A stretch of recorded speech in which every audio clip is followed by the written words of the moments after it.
Destroyed, brah. If you're like this, you shouldn't be driving.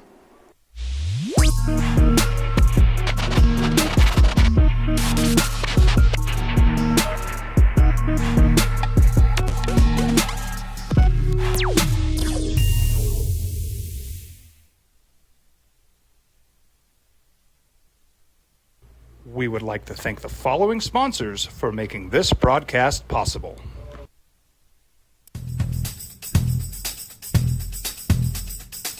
International Protective Services is a proud supporter of ProView Sports and New Mexico Youth Athletics. IPS provides residential and commercial security services in the Albuquerque metro area. For more info, please call 505-897-2420 or visit internationalprotectiveservice.com.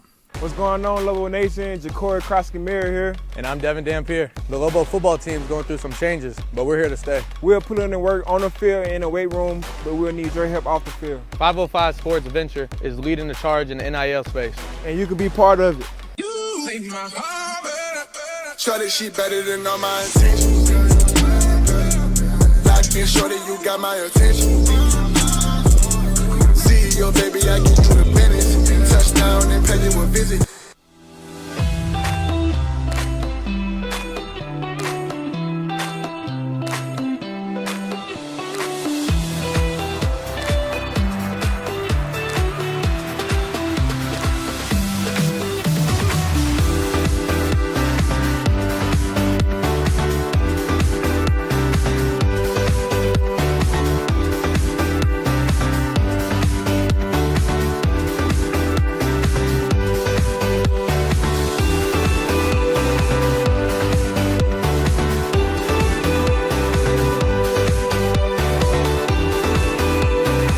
Teenagers love a party, especially during prom and graduation season.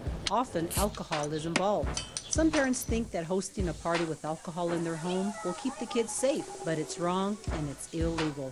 As a parent, to allow your teenagers' underage friends to consume alcohol on your property is a felony. Here's running. It's the OD and the AM with Jeff Symbieta and JJ Buck. USA, you get your first look at Team USA. What'd you think? 86-72 over Canada. You got another look at New Mexico United on a big stage. The U.S. Open Cup run ends in Los Angeles. 3-1 LAFC after they scored 6 minutes into the game and then scored late and put that thing away. And how do you feel about Kawhi Leonard not being on the team and Jaylen Brown not replacing him, but Derek White does? What's up, boys and girls, and good Wednesday morning. Welcome to the opening drive. Jeff Symbieta, JJ Buck. Happy Thursday to you. How you living? What it do? You all right? All right. What was the focus last night for you? Are you watching U.S. Open Cup? Were you watching a little Copa America? Were you watching USA basketball? A Wednesday night in the middle of summer, and you had a lot of options. I watched all three. Did you? Yeah. All right, I got to confess, man. The Copa America game rolled into, that was before Team USA basketball, and then split screen had the Open Cup on, watching some Team USA scrimmage against Canada. Nice little weekend night. Yeah, I looked out my window down at the big screen at the Stadium Swim. They had them all on at one point, but I have to admit, I'm going to lean on you a bit because I didn't see a ton. I've caught up on it since. Never admit and, it. Fake it till you make it. No, I just admit it, man. You know me better than that. Well, I guess I fake it sometimes. Let's start at home. And excuse me, the U.S. Open Cup run ends in the quarterfinals, and you got an LAFC team, and you mentioned this yesterday, and I thought the perspective on it was really good. Hadn't played in a while, and the game that they had scheduled coming up against Houston was postponed because of the storm, and so this was a club that played like they wanted it. It meant something to them. They scored 6 minutes in. They led 2-0, and then they put it away in the 77th minute, and 3-1. They outshot New Mexico United New Mexico United outshot them on shots on goal, but the team that moves on will be LAFC. It was billed yesterday and said the biggest game of the history of New Mexico United, and maybe that's true, maybe it's not. We'll see. I think, they've got some big games coming up and an opportunity to do something within their league. But anytime you play it doesn't matter what sport you are, right? You play a team in a division, a league, whatever it is, higher than you. There's a lot to it, and they had a chance to really hang their hat on something. I'm not going to sit here to claim failure on it, and I'm not even going to say blown opportunity. Just you ran into a team that's why they're in the upper division. It was a really good showing for United last night, especially in the second half. Greg Hurst scored that banger in the 57th minute. It was a half in which United was controlling play, getting a lot of good chances, putting LAFC on their back heel. But it was worst case scenario because the one thing you couldn't have happen was give up an early goal. Like, the way to stay in that game is somehow make it to half 0-0. And instead, you're down 2-0. Big uphill battle after that, a cushion for LAFC. And even when they were put under some pressure in the second half, they were never phased. And that's the difference. When these teams want to change gears, they can. And that's what LAFC was able to do. And for United, I think there's a lot of positives to take away from this run. It's, up there. It's not quite, the Minnesota run in the opening year where you got to the semifinals. But with this team, they are better overall. And I think that there's big moments ahead for New Mexico United, being the fact that they're in first place, Western Conference USL Championship. This should be a team that wins multiple playoff games and is in contention to play for a USL Championship title. But, last night you saw the difference. LAFC is one of the best teams in Major League Soccer. And I know when they played at Real Salt Lake at home and where Real Salt Lake was in the standings, LAFC is a step up talent-wise from that. And you just saw it last night. Well, and they played their talent, right? I mean, and I think that's a big difference. When they played Real Salt Lake, they just didn't. And again, I'm not sitting here saying you played a JV squad. You won, you moved on, you advanced. That's really what matters.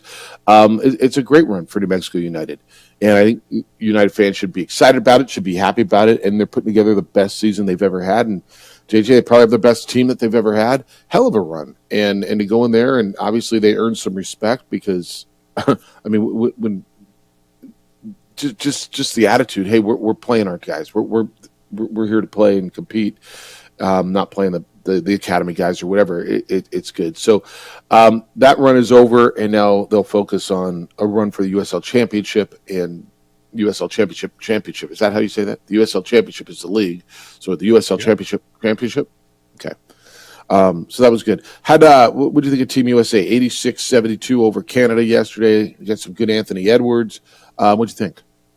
It's actually what I thought. It's when you have these guys together in a setting for the first time playing a game, it's going to be sloppy early, but that's just a ridiculously talented basketball team in Team USA. The size is going to be a huge difference for them in the Olympics. The Bam Adebayo, Anthony Davis combination is really good. It can defend 1 through 5, especially on the international stage. Joel Embiid working his way into that rotation off the bench, they are a very good basketball team. And I thought it was interesting, the Kawhi Leonard stuff, but I think it's the right move ultimately for Kawhi. Because one of the things we talked about was this was all about confidence for him. Why would he be playing when he's trying to show that he's healthy? Well, he's not.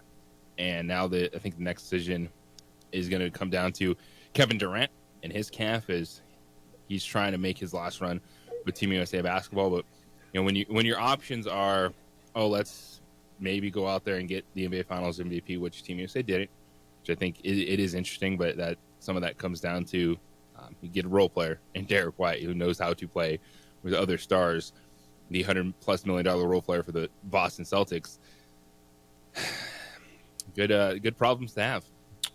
What did you think? And it's interesting that it happened yesterday because we literally had the conversation yesterday about Kawhi and being ready to play. And if he's there, I'm going to believe he's healthy, and if not, he'll pull himself out, and he did. What do you think about the decision on Derek White, and specifically not Jaylen Brown? And I know how Jaylen Brown feels about it, but were you surprised by that? I think when you have the opportunity to add NBA Finals MVP, one of the best players in the playoffs. You just assume that's what Team USA is going to do because that's what it's all about, is when you see the collection of players in the Olympics. And I think when you kind of heard Grant Hill talk about it, they made this decision based on wanting more of a role player. Like Derek White is a guy that shoot threes and defend, been playing in Boston behind Jason Tatum and Jaylen Brown, so he'll fit right into kind of the pecking order of Team USA. See, now Jaylen Brown thinks it's because he's not a Nike guy, and at some point was critical of Nike and put out a tweet. And I don't know what the truth is. I honestly, I agree with you. I understand. I think that's what they did. Tell you what, man, Jaylen Brown didn't make all NBA first, second, or third team. Then he wins the Finals MVP. Then he gets left off the Olympic team when there's an opportunity. I don't know, man.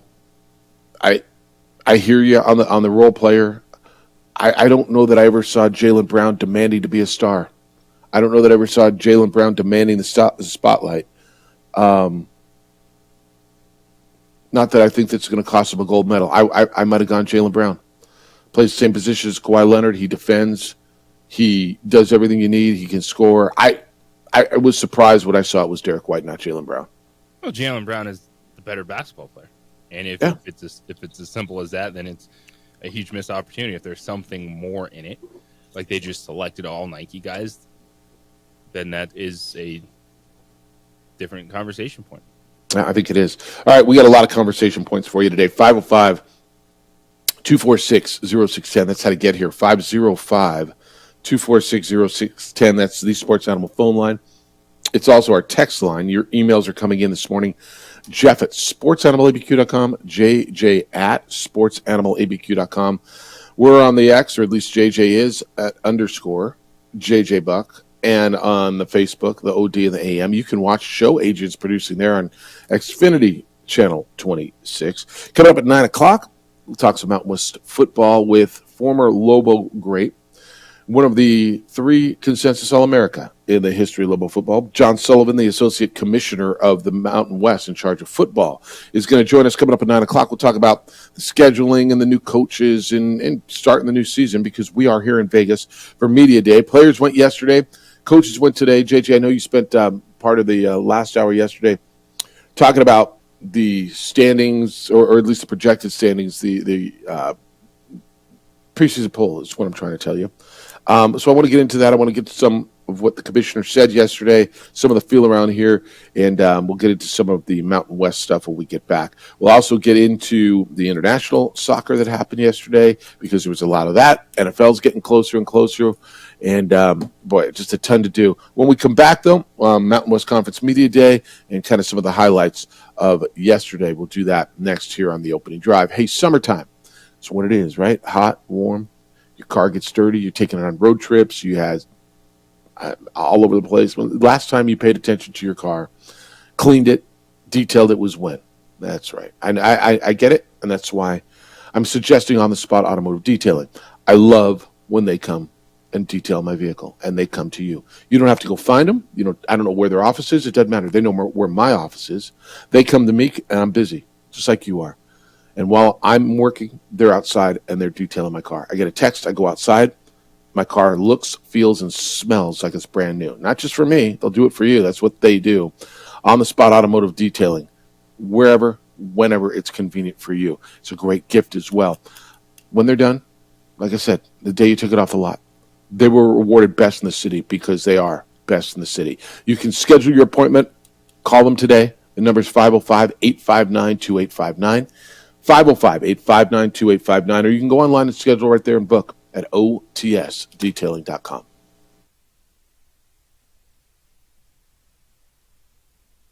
We would like to thank the following sponsors for making this broadcast possible.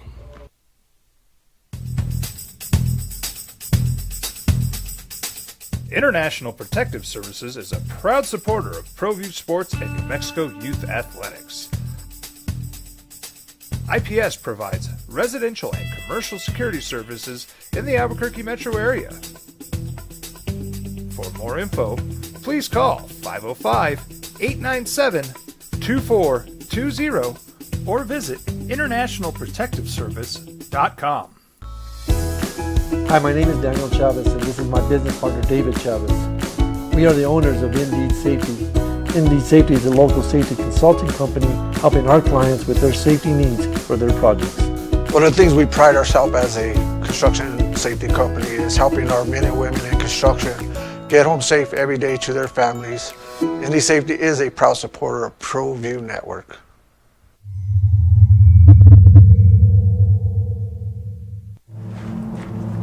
Young driver, this one. Hard to get her out. She'd been drinking. This one. Both of them gone. They'd been drinking, and he drove clear off the road. This was my family. Drunk driver hit us. And my wife and our daughter, they didn't make it.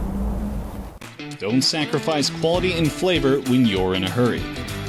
Golden Pride offers ribs, fried chicken, red and green chili breakfast burritos, and frontier sweet rolls. 4 great locations, or visit us online at goldenprideabq.com. Golden Pride Barbecue Chicken and Ribs are proud supporters of ProView Sports. Teenagers love a party, especially during prom and graduation season. Often alcohol is involved. Some parents think that hosting a party with alcohol in their home will keep the kids safe, but it's wrong and it's illegal. As a parent, to allow your teenagers' underage friends to consume alcohol on your property is a felony. Parents who host lose the most. Don't be a party to teenage drinking. This is a program of the Drug Free Action Alliance. For more information, go to burnco.gov/do-not-host. If you're drunk, blasted, intoxicated, rip, plastered, destroyed, bruh. If you're like this, you shouldn't be driving.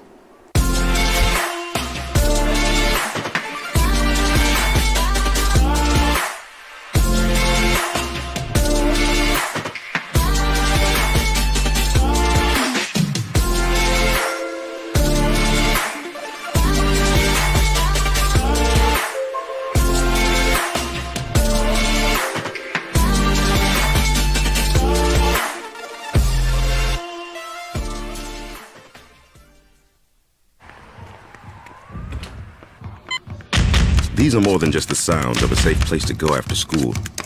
These are the sounds of interest being ignited and of mentors making an impact.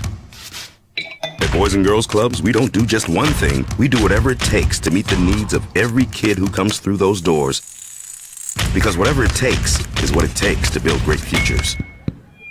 Great futures start here. Hi, I'm Steve Stucker here for Dr. Robert Melendez and the Juliet Eye Institute. You may remember me like this, but no more. The glasses are gone. I tossed them months ago because of a brand new procedure from Dr. Melendez known as RLE, Refractive Lens Exchange. The latest technology, the best eyesight I've ever had in my life, and you can check it out by clicking on the link in the description right here. We would like to thank the following sponsors for making this broadcast possible. Second to last in the Mountain West Conference, the opening drive, Jeff Symbieta, JJ Buck.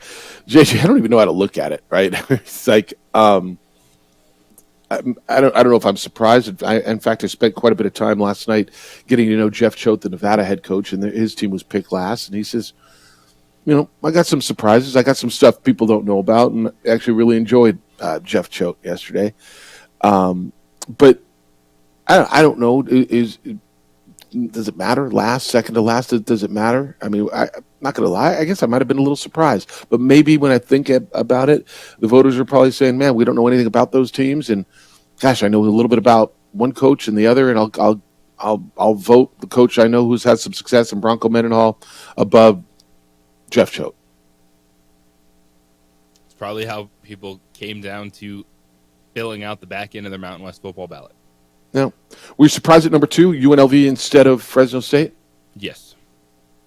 Yeah, I think Barry Odom. I spent a little time with Barry Odom yesterday too.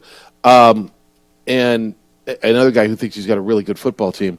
And all these guys think they have a really good yeah. Well, some think they're better than others because Troy Calhoun doesn't think he does ever. Yeah, he never does. You could have, like, you could return an entire first team all conference offense and defense. Like, well, I don't know. Well, I had some conversations yesterday with, I didn't record anything. I have nothing on. I'm not bringing anything back. Maybe I'll bring one or two. But there was a reception last night for bowl people and coaches and a couple, like conference commissioners, and so it was like a looser setting, and it was fun. And Troy thinks he's peaked. He thinks he's had his best teams at Air Force, and it was really fascinating. And it's funny.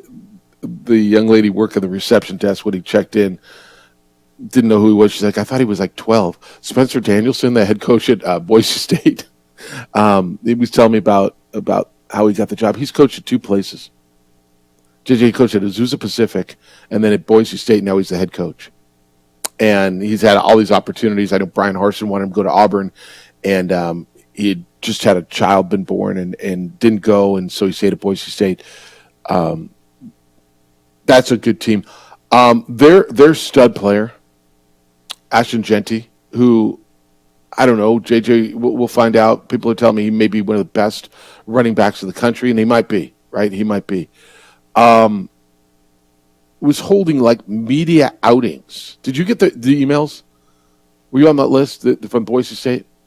So he was at the Bellagio from like 5 to 7 over by where the two-pack was holding a media thing. Washington State and Oregon State were doing a media thing last night. And then Ashton Genty was doing his own there, and then there was another one. I'm like, what are we doing? Well, now I understand why.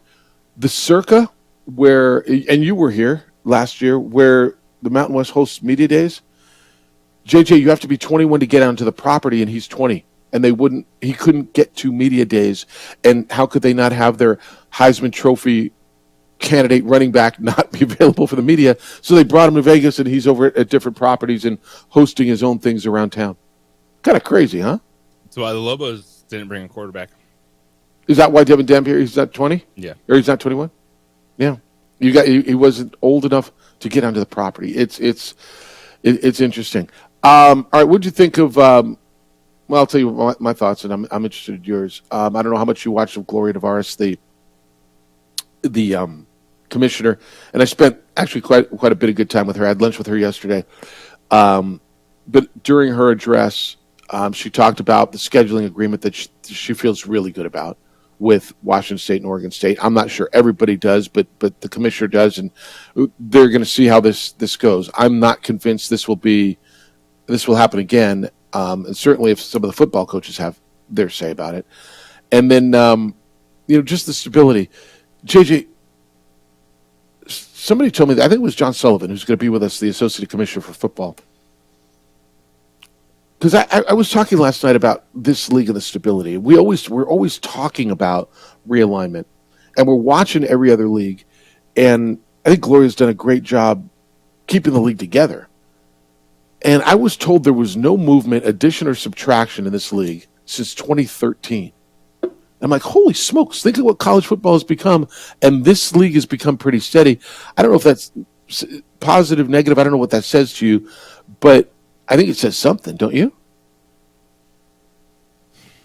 Well, it is a positive, first and foremost, that they've been able to stay together and build. But the reality is none of these teams have been able to cash in on a bigger opportunity. Get out. And right. We know that San Diego State was there and ready to go when then the Pac-12 fell apart. So it's luck is involved. Okay. That's right, but you know what? None of them went to the American. None of them. You're right. Every team in this league, everyone, New Mexico, Boise State, San Diego State, I don't pick them. You're right. They get the call from the Big 12, or they would have gotten the call from the Pac-12. They'd have all gone. Why? Resources, money, exposure. I mean, all of it. Yes.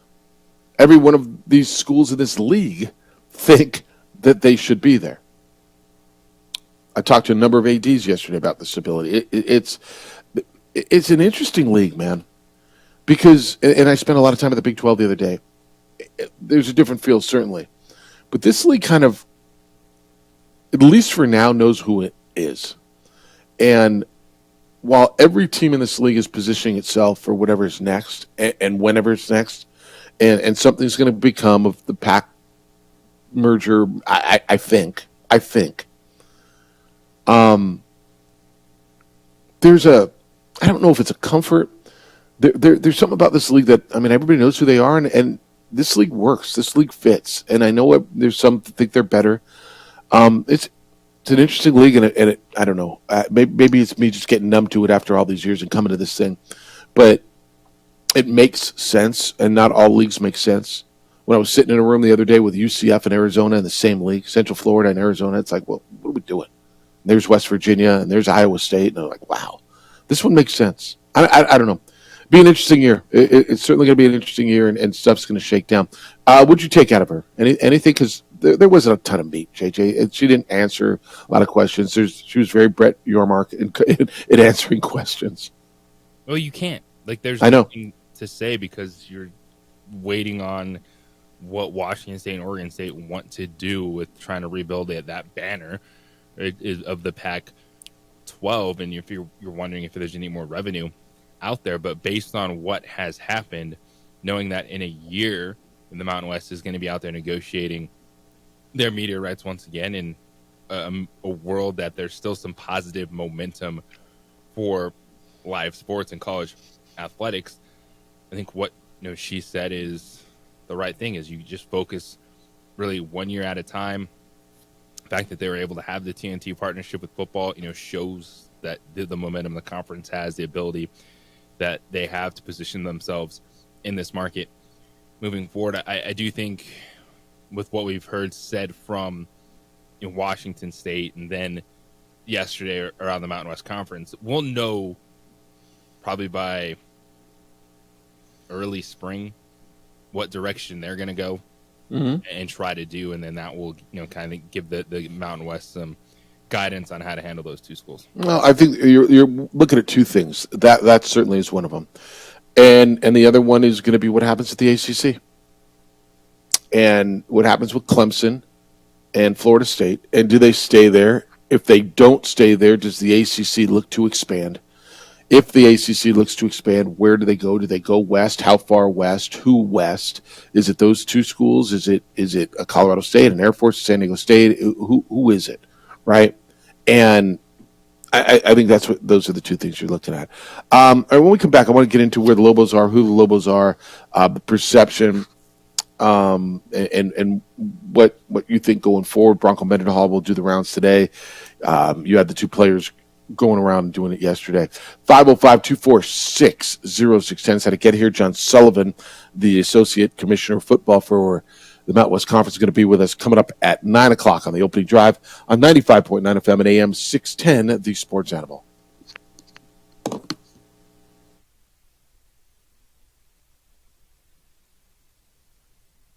We would like to thank the following sponsors for making this broadcast possible.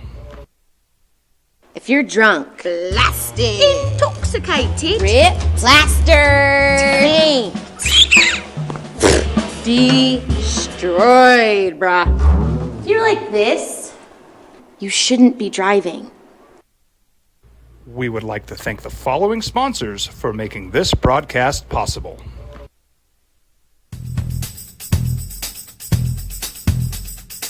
International Protective Services is a proud supporter of ProView Sports and New Mexico Youth Athletics. IPS provides residential and commercial security services in the Albuquerque metro area. For more info, please call 505-897-2420 or visit internationalprotectiveservice.com.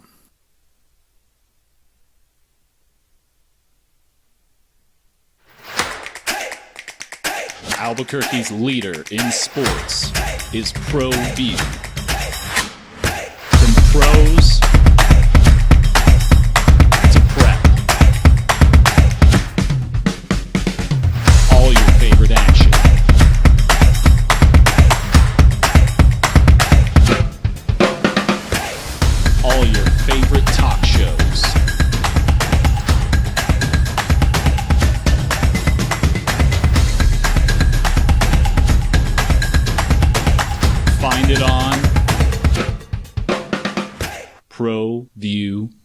Networks. What's going on, Lobo Nation? Ja'Cory Krosky-Mir here. And I'm Devin Dampier. The Lobo football team's going through some changes, but we're here to stay. We'll put in the work on the field and in the weight room, but we'll need your help off the field. 505 Sports Venture is leading the charge in the NIL space. And you can be part of it. You make my heart better. Shorty, she better than all my intentions. Locked in, shorty, you got my attention. See your baby, I get you the business. Touchdown and pay you a visit. These are more than just the sounds of a safe place to go after school. These are the sounds of interest being ignited and of mentors making an impact. At Boys and Girls Clubs, we don't do just one thing. We do whatever it takes to meet the needs of every kid who comes through those doors. Because whatever it takes is what it takes to build great futures. Great futures start here.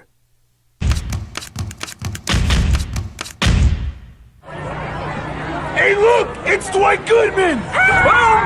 This place is hot. Let's see if anyone needs my help. How about I drive you madman home, huh? I got this, Dwight. I'm the designated driver. Boom. Sweet? Does anyone need Dwight's help getting home tonight? No thanks, Romeo. I've got a taxi all lined up. Drive safe, Dwight. Boom! Boom!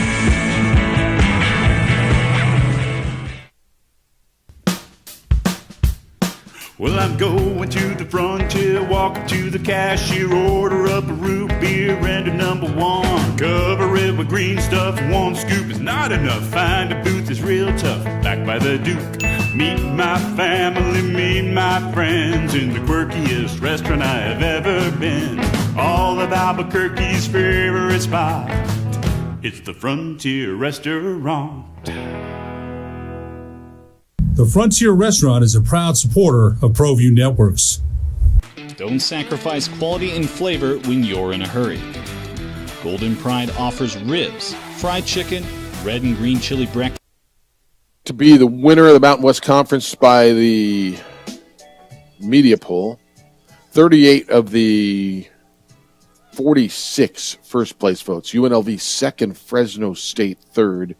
Then Air Force, Colorado State, Wyoming, Utah State, San Diego State, Hawaii, San Jose State, New Mexico, and Nevada. Opening drive, Jeff Symbieta, J.J. Buck, 7 new coaches. J.J. spent a little bit of time with Nate Dreiling last night, who was last year the defensive coordinator at New Mexico State. And as of like days ago, the interim head coach at Utah State. And I mean, obviously, just a weird position. I don't want to say, I mean, tough is probably right, too, when you think about it, right? I mean, he was hired by Blake Anderson, who was let go last week. And I don't think we've heard the end of that, by the way. I think that whole Utah State thing gets messy. Everybody I'm talking to around here, I think that gets messy. But I'm excited for Nate because I know, when it came down to when Jerry Kill left at New Mexico State, there was a really big push amongst the players. There was a lot of them who wanted Nate Dreiling to get that job. Tony Sanchez got it, and Nate and Tony were tight. And a guy who was formerly a head coach got the job, and so Nate went up to Utah State. And crazy how things work out. But I think it's going to be interesting up there to see how he does and how he's judged in a really, really tough situation up there. Jumping in last second, it's absolutely tough when the head coach is going through that. It's going to be messy. There's going to be headlines for a while surrounding that football team. And the one thing is you just hope you keep the core together, given that you're staring at starting football practice here in 2 to 3 weeks for a lot of these teams. Yeah. All right. A lot of Boise State, a lot of Fresno State on the all-conference team. No New Mexico. Because you don't even know who they are, right? I mean, your first team quarterback is Mikey Keene, who was the quarterback last seen at University Stadium when he led Fresno State to the Isleta New Mexico Bowl championship over New Mexico State. So he is your first team quarterback. Torrey Horton was getting a ton of love yesterday, as he should. He is a stud wide receiver, graduate student at Colorado State, and I think him and Ricky White and Jalen Royals at Utah State. There's some really good receivers in this league. And then Ashton Jeanty, the running back at Boise State, was voted the Offensive Player of the Year preseason by the media. 2 defensive players, co-defensive players, Boise State defensive lineman Ahmed Hassanin, I think is how you say it, and then Jackson Woodard of UNLV, and then Jacob DeJesus, who Lobo fans got to watch up close and personal, was named Special Teams Player of the Year. Man, remember the game he had against the Lobos last year at University Stadium? Holy smokes. Every time Lobos punted the ball, and they punted the ball quite a bit, that young man was running up and down the field at University Stadium. I look up and down, JJ, and I'm not going to pretend I know everybody, but I do know some of the offensive stars. I knew the receivers are really, really good in this league. The running back, both of them, Malik Sherrod from Fresno State and Ashton Jeanty are really good. And then we'll watch quarterbacks develop, and there's going to be a couple of guys I guess are going to come out of nowhere, and we're going to go, whoa, where'd that guy come from, right? San Jose State always seems to have one. Hawaii seems to have one. Whatever they decide on at Colorado State, it's going to be good. I don't know. I always get excited about this league at this time. Oh, you should be. This is the hype it up season for everyone. When you look at the all-conference team, it makes sense. Both the dudes that have been all-conference before, that are the 4th, 5th year players. The offensive players in the Mountain West are very good at skill positions as you ran down. There's some next level talent. Horton, White, and Royals are all going to be guys that get looks in the NFL. And the biggest question for the teams, really outside the top 3, and UNLV has a question because they have to replace their quarterbacks, but there's a big gap between the haves and have-nots because the teams that, with Boise State and Fresno State, why I do like those teams is I trust what they're going to have at quarterback. Mikey Keene coming back at Fresno State with Jeff Tedford. The way Boise State ended this season with Spencer Danielson, I do think that gives them the early edge. And then we'll let our eyes tell us the story when we see these teams on the field and we get 4 or 5 games in to get an idea of who they are. Big year for Colorado State, you think? I mean, Jay Norvell's been up there. Now it's 3rd year. It didn't work. They got Colorado coming to their place. They're picked 5th. Is this a year you feel like they've got to make a move under him? I do. Because I think I do too. Jay Norvell, with a slow start quickly, is on the hot seat. And the fans in Fort Collins and Colorado State will be thinking about how to reignite that stadium. We got a new athletic director up there, and there's no track record with him, right? He's a business guy. He's a Colorado State alum. He's been a big donor, but he's, a guy brand new to athletics, and so you have no idea how he's going to react, how patient he will be in regards to he hasn't had to make a hire or fire football or basketball, men's basketball yet, and so it'll be interesting to watch. And I've spent a little bit of time with him, and I don't get a feel, right? He's a guy who made a ton of money in business, who loves that place, and I wonder, it's going to be interesting to watch. If they don't win, does emotion take over, or how that works? I don't know the answer. That's the one team where I look at and say, okay, there's a little bit of pressure to win, and there always is at Boise State. I don't think there's pressure at UNLV. I think they just made such a big jump last year that they're thrilled. Fresno State is going to be good, and Jeff Tedford can do this until he doesn't want to do it. A new coach at Wyoming, and then man, it's weird to see San Diego State sitting at 8th in the polls, isn't it? With a new coach, a whole new regime, and you just another place I just don't know. Gigantic turnover. I know what they've been for the last decade and a half, 2 decades, but isn't it weird just to look down and go, whoa, San Diego State, who was dominating, the big dog who they're going to the Pac-12 or wherever they're going, 8th in the Mountain West poll? Yeah, I do think it's weird. It's a bit of an eye-opener, but I think there's clear tiers right now in the Mountain West, and I don't think San Diego State is any different than the teams that we're comparing them to right now, just because of the gigantic unknown. When I look at Air Force, I know regardless of the turnover, I trust that foundation, Troy Calhoun, that system, and I know they're going to be good. But It is a brand new system, so you can't say you trust San Diego State just because they've been the Aztecs. And the same thing goes for me in Wyoming. Like, that is a giant change, even when it is someone that kind of been there along the way. Craig Bohl was a fantastic head coach, and that's why I think outside of the top four, you roll the dice and see what happens, and you could reorder this any way and convince yourself that's what's going to happen because of the new head coaches. So I think when you're looking at it, it's really Colorado State and then Hawaii. If we're having who could be on the hot seat, I don't know what the expectations are at Hawaii with everything they've gone through facility wise the last few years, and then having just such a Hawaii guy in Timmy Chang, like if they're going to get to that point. So coaching wise, it really just is Jay Norvell, got all eyes on him because of the newness across the conference. Yeah, and he's the only one, I think, right? I mean, to your point, 7 out of 12 are new. I mean, Nate Dryling's on a tryout probably, right, at Utah State. But I agree with you on that. I think Timmy Chang gets a little extra runway in Hawaii, because of where they're from, what they're dealing with. He's from there. They love him. I mean, gosh, he's a hard guy not to like. And they got better. So we'll see. I do think he gets a little runway. In Colorado State would be the place. I had a thought, and I forgot what it was. All right, 505-246-0610. If you want to get in on the Mountain West stuff, you can. Bronco's going to speak today. You'll hear what Bronco says. It's funny. I was talking to some of the coaches, and their response to Bronco in the meeting, wow, he's very, very thoughtful. Yes, he is. It's going to be an interesting dynamic. All right, when we come back, get in on United. They got beat by LAFC in the U.S. Open Cup. And, JJ, no surprise, but USA Soccer pulls the trigger. They do fire their head coach. What next, and why did they do it? It's the opening drive on 95.9 FM and AM 610 Sports Animal.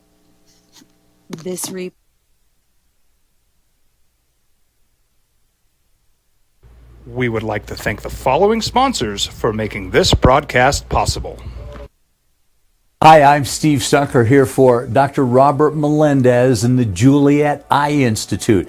You may remember me like this, but no more. The glasses are gone. I tossed them months ago because of a brand new procedure from Dr. Melendez known as RLE, Refractive Lens Exchange. The latest technology, the best eyesight I've ever had in my life, and you can check it out by clicking on the link in the description right here. ProView Networks would like to thank the following sponsors for making this broadcast possible. Hans Whitler Automotive, German car maintenance and repair in Albuquerque, New Mexico. Call 505-294-7684 or visit hanswhitlerauto.com. International Protective Services is a proud supporter of ProView Sports and New Mexico Youth Athletics. IPS provides residential and commercial security services in the Albuquerque metro area. For more info, please call 505-897-2420 or visit internationalprotectiveservice.com. What's going on, Lobo Nation? Ja'Cory Krosky-Miller here. And I'm Devin Dampier. The Lobo football team is going through some changes, but we're here to stay. We'll put in the work on the field and in the weight room, but we'll need your help off the field. 505 Sports Venture is leading the charge in the NIL space. And you can be part of it. You make my heart better. Shorty, she better than all my intentions. Locked in, shorty, you got my attention. CEO, baby, I get you the business. Touchdown and pay you a visit.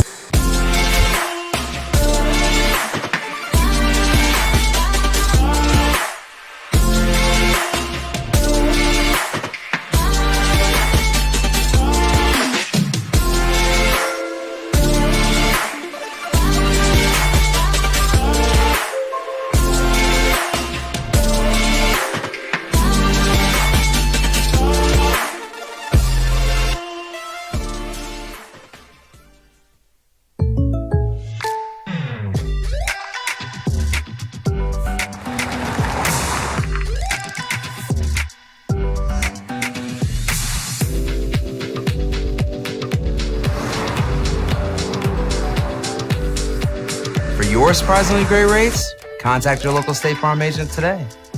If you want the real deal, call State Farm agent Marty Size in Albuquerque today. Like a good neighbor, State Farm is there.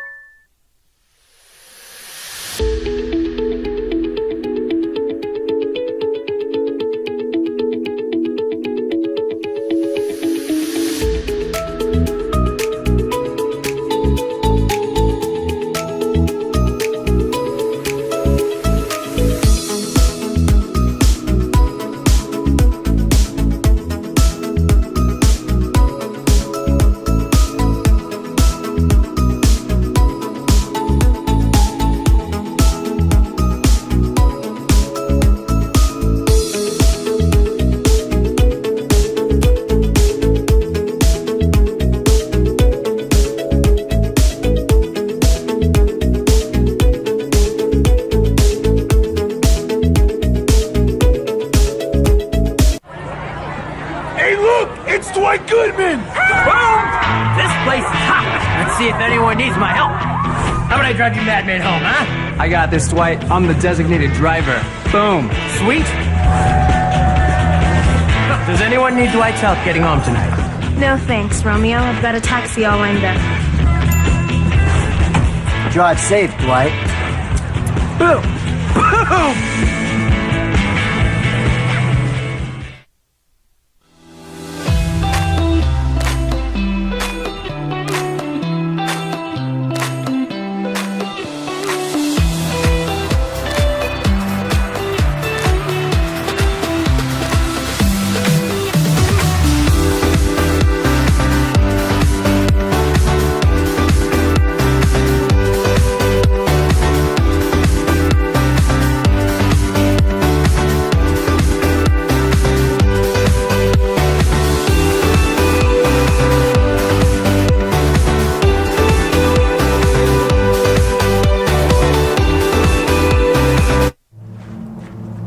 Young driver, this one. Hard to get her out. She'd been drinking. This one.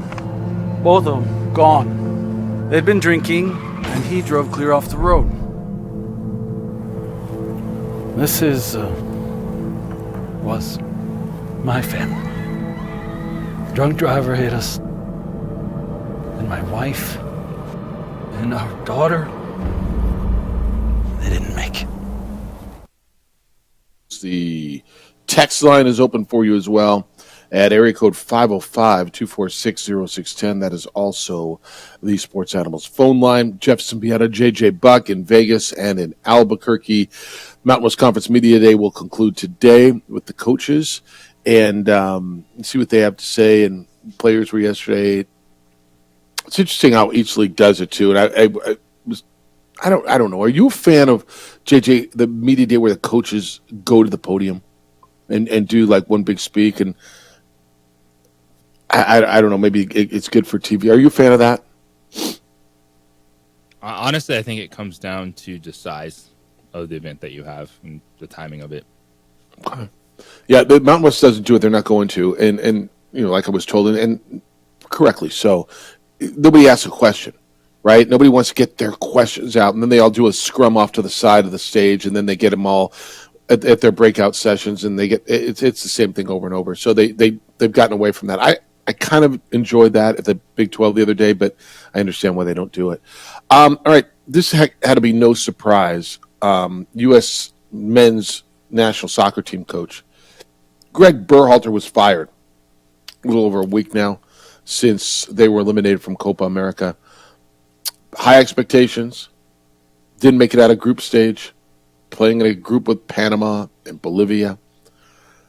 JJ, zero surprise here, right? I don't know, maybe they got away from the emotion and that's why it took so long, but zero surprise. When I watched Alexei Lalas on his meltdown commentary on Fox after they got knocked out of the group stage when they lost to Uruguay. When did he melt down? After the Uruguay game or after the Panama game? I guess I was convinced it was coming. Right thing, wrong thing in regards to this, in your opinion? It's the right thing because the biggest moment for the U.S. men's national team is coming up in 2 years. They've never had a moment like they will in 2026 to at least try to get new fans, to try to convince people that men's national team soccer matters. And men's national team soccer can be good in the United States. And if they continued with Greg Berhalter, you'd have the voices that need to be selling it, unable to sell it. Because they didn't trust Greg Berhalter. You heard it from the pundits. You've heard it from former players. And to sit here and 2 years try to hype up something people don't believe in, it would have been a disaster. Because this is a potential game-changing moment. They're not going to win the World Cup. But you can't be looking at a team that's not competitive. You can't be looking at a team that is going to get to play World Cup games in a host country and not get out of a group stage. Like, they were the first ever team to host a Copa America tournament and not get out of the group stage, like not make it to the knockout rounds. Right. And everything is there for them on a red carpet in terms of where they're playing, the travel for them, and this had to be done. And if you're the U.S., really, this is you're trying to find the best coach, but you need to make a swing, man. This is primetime entertainment. Everything we're talking about with like Caitlin Clark and her, needing to be on Team USA or needing to be on TV, like the U.S. men's national team needs to take that page. Like, they have to win every headline and every press conference in the next 2 years. So what JJ's talking about, the big opportunity, obviously, is the World Cup being in North America. Canada, Mexico, United States are hosting the World Cup in 2 years. And the other part of this, JJ, when you get into it, is this is considered the best generation of U.S. soccer players. From everything I hear, they're the most talented, they're the best, and yet they don't make it out of the group stage. I always, and I ask this question, and I ask this with full transparency that I don't pretend to be an expert on soccer. I watch it. I watched England yesterday. I came up, I had some work to do, put that on, and that level of soccer I'm really impressed by. And this is what U.S. should be at. How much? What could the coach have done? And I know I asked you this after the Copa loss. Was it on the players or on the coach? And I guess it's always both. But this is one where I think the greatest generation stuff can tone down. But as a coach, you find a way to come out of that Panama game with a draw. Like, it's things like that. You can change the tactics after you go a man down. Okay. On your team, you have players. Everyone says, "Oh, they got to get out of America." The best players on that team are not playing in the United States. Weston McKennie, Tyler Adams, Christian Pulisic, Gio Reyna. Like, so you have guys that are out. You can't just sit there and blame it on MLS and MLS soccer this, MLS soccer that. The academy system, pay for play. Like, you have to expound on that for people who don't know. Like, okay, so the MLS thing. What are people are saying as MLS tries to become a world caliber league?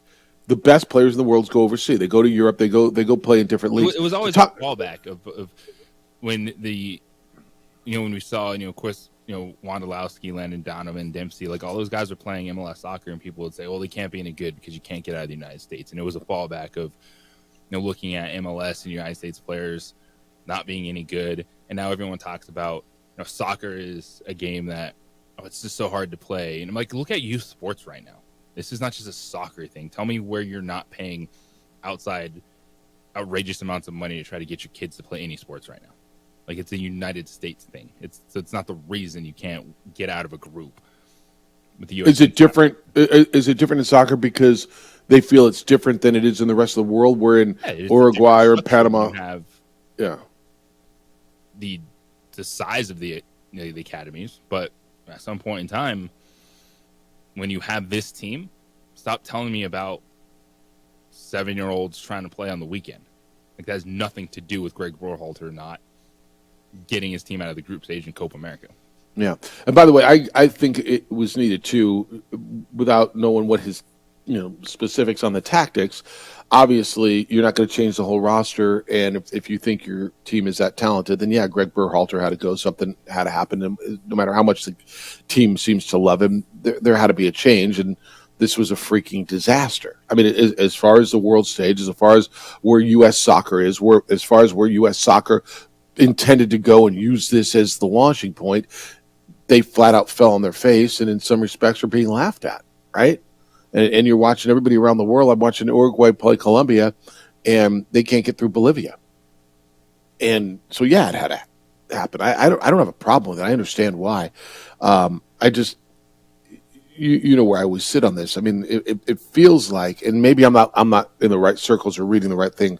JT, it almost feels to me like the players are getting a little pass on this, and maybe that's not right. Didn't get enough out of the players. Yeah. When you finished, so when he was rehired, after the stuff you went through, 7 wins, 6 losses, 1 draw. It's not okay. Yeah, it's not okay. That's why he's out of a job. All right, 505-246-0610. So why Derek White? Well, it was the players' call, evidently, on who replaced Kawhi Leonard. 505-246-0610. We'll get into that. And John Sullivan, the former Lobo great, the All-America, and the Associate Commissioner for Football of the Mountain West, going to be with us at 9. It's the opening drive on 95.9 FM at AM 610, the Sports Animal.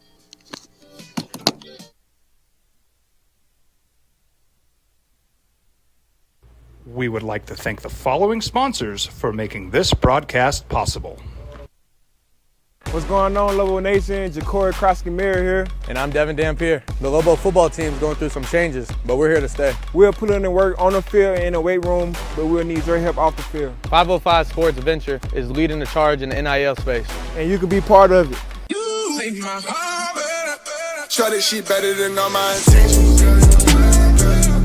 Locked in, shorty, you got my attention. See your baby, I get you the business. Touchdown and pay you a visit. ProView Networks would like to thank the following sponsors for making this broadcast possible. Hans Whitler Automotive, German car maintenance and repair in Albuquerque, New Mexico.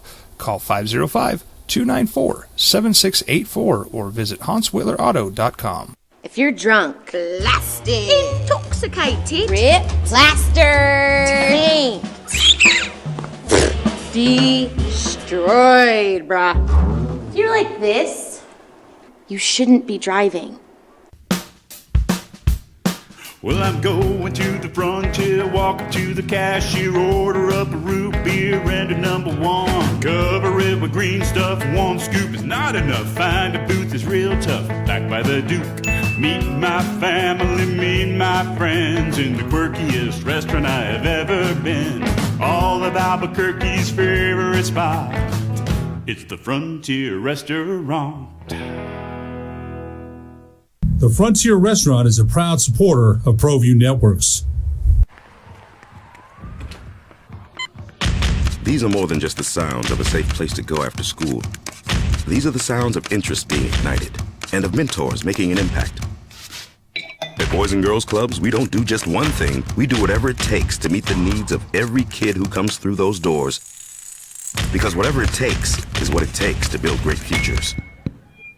Great futures start here. Don't sacrifice quality and flavor when you're in a hurry. Golden Pride offers ribs, fried chicken, red and green chili breakfast burritos, and Frontier sweet rolls. 4 great locations, or visit us online at goldenprideabq.com. Golden Pride Barbecue Chicken and Ribs are proud supporters of ProView Sports.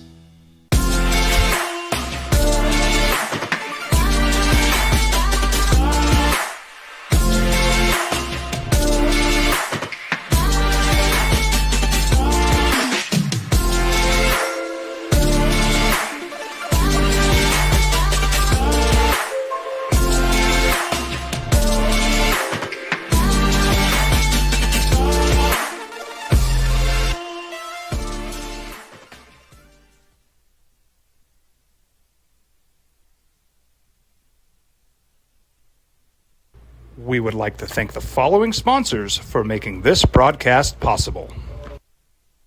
What's going on, Lobo Nation? Ja'Cory Krosky-Miller here. And I'm Devin Dampier. The Lobo football team's going through some changes, but we're here to stay. We'll put in the work on the field and in the weight room, but we'll need your help off the field. 505 Sports Venture is leading the charge in the NIL space. And you can be part of it. You make my heart better. Shorty, she better than all my intentions. And shorty, you got my attention. CEO, baby, I get you the business. Touchdown and pay you a visit. Hi, my name is Daniel Chavez, and this is my business partner, David Chavez. We are the owners of Indeed Safety. Indeed Safety is a local safety consulting company helping our clients with their safety needs for their projects. One of the things we pride ourselves as a construction safety company is helping our men and women in construction get home safe every day to their families. Indeed Safety is a proud supporter of ProView Network.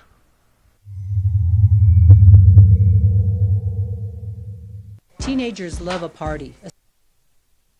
Best sports show in New Mexico for 5 years running. It's the OD in the AM with 3-time New Mexico Sportscaster of the Year, Jeff Symbieta and JJ Buck. OD in the AM.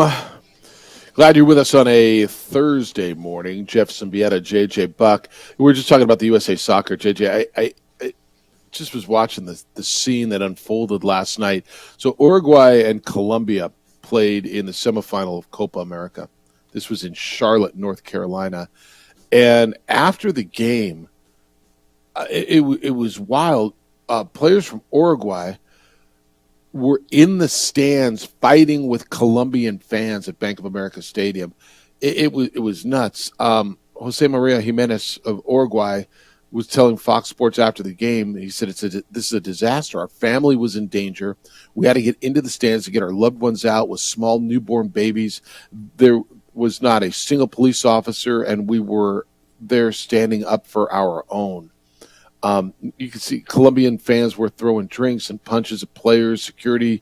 There was some security in there trying to break it up, and it became violent. It was wild, man. Did you see this? Yes, I did. Yeah, I mean, I don't know what. There's no commentary on it. I just looking at it, just going, holy smokes. Colombia will face Argentina, by the way, in the championship game Sunday of Copa America. It was bonkers in Charlotte yesterday. All right, 505-246-0610 if you want to get in here. 888-922-0610. I want to finish up the thought on the USA Soccer thing, JJ, and the head coach. So where do they go? You said they got to take a big swing, right? I guess they've reached out to Jurgen Klopp about the head coaching report, the former Liverpool manager. Where do you go? What's right? Because what would be a big swing? Because I think you're right. The people who are really passionate about USA Soccer really obviously care. This was a big, big hit, not getting through the group stage. And I think they expect something big. Like you got to win a press conference here, too. I think the name that you mentioned for soccer fans would be a home run hire. Somebody that's won titles overseas, stepping away from Liverpool, so maybe he's looking for something a little bit less. And managing a national team is a little bit less. You're not doing it week in and week out with fixtures, Saturday, Wednesday, dealing with a bunch of different competitions. That has to be a call because that is the best available manager in the world of soccer right now. And then you run down the list, and there's going to be a couple names that it could be a big hire, but you understand that it's not going to win the overall national headlines like Jurgen Klopp would, because I think Klopp for a lot of people is at least someone you've heard of managing at that stage. And it's just, you have to invest. And the U.S. men's national team, whatever funds they have when it comes to the coaching search, like this is the time to throw everything out there and go big, because you're never going to have a moment like this. You have a chance to captivate the nation and then actually keep some people along for the ride with a decent performance in 2 years. How good of a job is this? Like for a guy like Jurgen Klopp, who when he's German, and so, I mean, what's his tie to USA Soccer? There is not one. But when he left, he says, I can say this, I'm running out of energy. I'll find something else to do, but I will not manage a club or country for at least a year. That's when he walked away. What's the draw for him other than money? Okay, that's always the answer, and I get it. If there's enough money, everybody's got a price. And to your point, figure it out, find the money, pay the man. But other than that, like what's the draw to this job?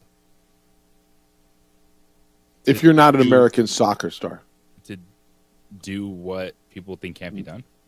Yeah. Okay. Like get this team to quarterfinals or semifinal for World Cup. Okay. And I'll listen to have that. Manage as much. Like it's a huge step back because you don't have, U.S. national games every other week. Okay. I think that's fair, and you don't have a regular league schedule to play. I get that. I always wonder though, a guy from Germany, and I can see it. Yeah, I mean it would be like I don't know, maybe like an American basketball coach going over to another country and making them prominent, but yet just on a bigger stage. All right, no, I get that. It's gonna be interesting. This one will be fun. You don't have to be from that country to coach the country's national team. No, I understand that. Like I think a lot of people just assume that, but at this point, you just look for the best coach available, whatever sport it is.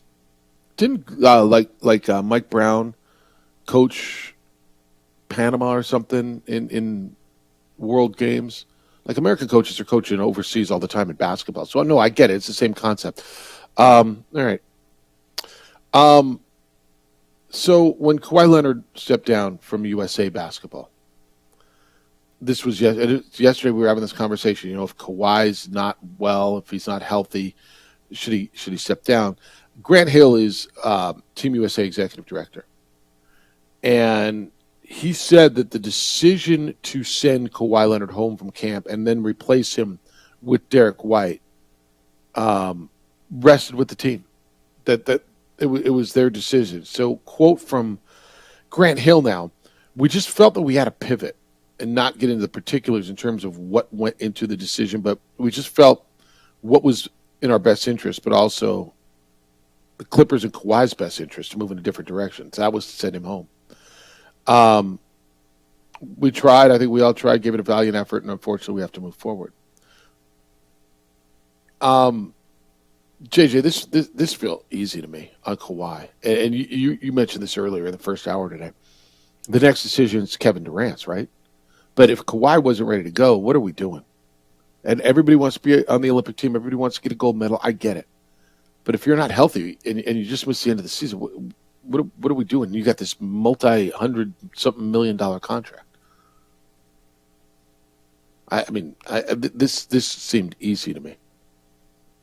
Yeah, and with Kevin Durant, I can understand why he'd want to hang on because I don't see Kevin Durant being in the LeBron James situation when he's 40 years old. Being able to have that type of game just with what we've seen him go through, get past, and is currently dealing with. And it's just a sore calf, which kept him out of practice. So I can understand why Kevin Durant's trying to hang on a little bit longer because it feels like this is his last run with Team USA. Because I don't think he's going to be back as 40-year-old KD on this team in 4 years.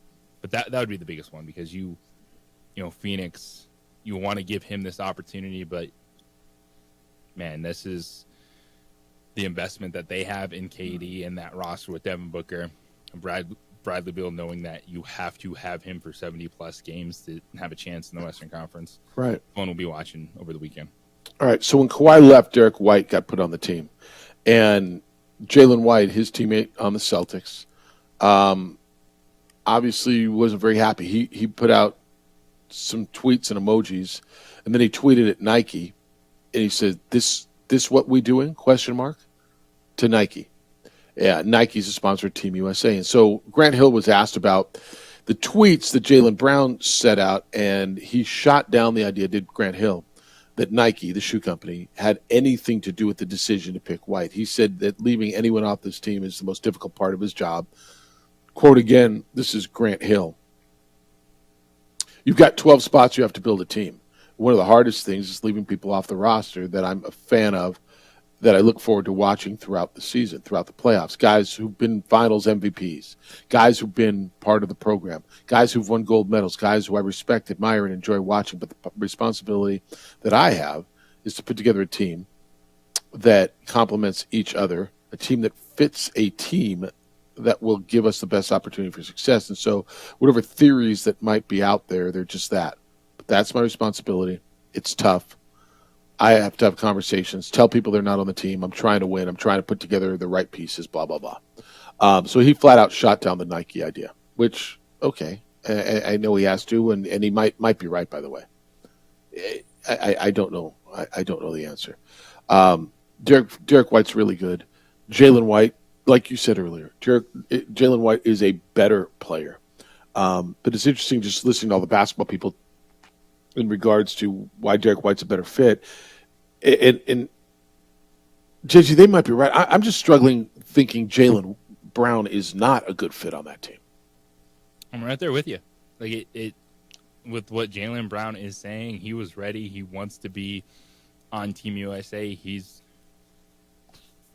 I'd say, the best player you could pick right now of NBA players that are not on that roster, or just basketball players in general. When you come off Eastern Conference and NBA Finals MVP of a championship team, and then you just go for a role player on that team. Good player Derek White, but not Jaylen Brown. That one boggled me a little bit. All right.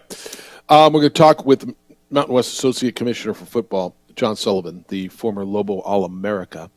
He'll be with us coming up at 9 o'clock this morning as he gets ready to start his season, football season. He's the guy that kind of oversees, well, not kind of, that oversees football for the Mountain West Conference, and he's a former Lobo. And we'll get into some of the issues and scheduling and new coaches and the challenges to catch up with Sully. I always enjoy the conversation with him. So we'll do that. That's going to be coming up at 9 o'clock this morning. And so make sure you're with us. If you missed any of the conversations, Bronco Mendenhall from Monday, Luke Wysong was with us on Tuesday. You can find him wherever you get your podcasts, or go to our website, sportsanimalabq.com, and you can go to the opening drive and you can call him up there. This caught my eye when I saw this. And when we come back, at what age do you start getting concussions? Ronda Rousey said very, very early. We'll talk about that and how she feels about it, and I don't know, concussion protocol and all those things. But I don't know, when your job is getting hit, you're going to get a few. It's the opening drive on 95.9 FM and AM 610, the Sports Animal.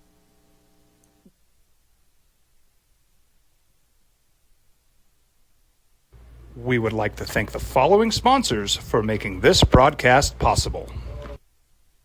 ProView Networks would like to thank the following sponsors for making this broadcast possible. Hans Whitler Automotive, German car maintenance and repair in Albuquerque, New Mexico. Call 505-294-7684 or visit hanswhitlerauto.com. Albuquerque's leader in sports is ProView. From pros to prep, all your favorite action.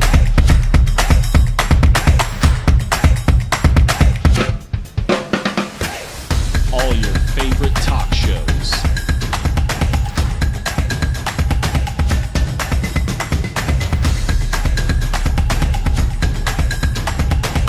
Find it on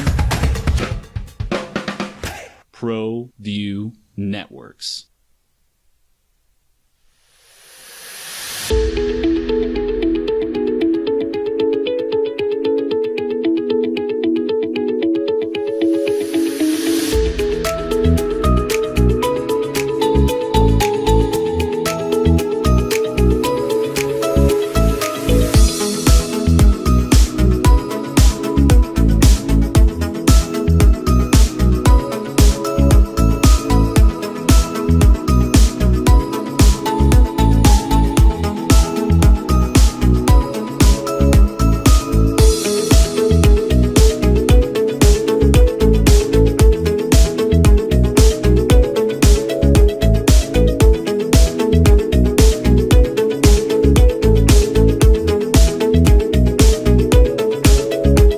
Hi, I'm Steve Stucker here for Dr. Robert Melendez and the Juliet Eye Institute. You may remember me like this, but no more. The glasses are gone. I tossed them months ago because of a brand new procedure from Dr. Melendez known as RLE, Refractive Lens Exchange. The latest technology, the best eyesight I've ever had in my life, and you can check it out by clicking on the link in the description right here.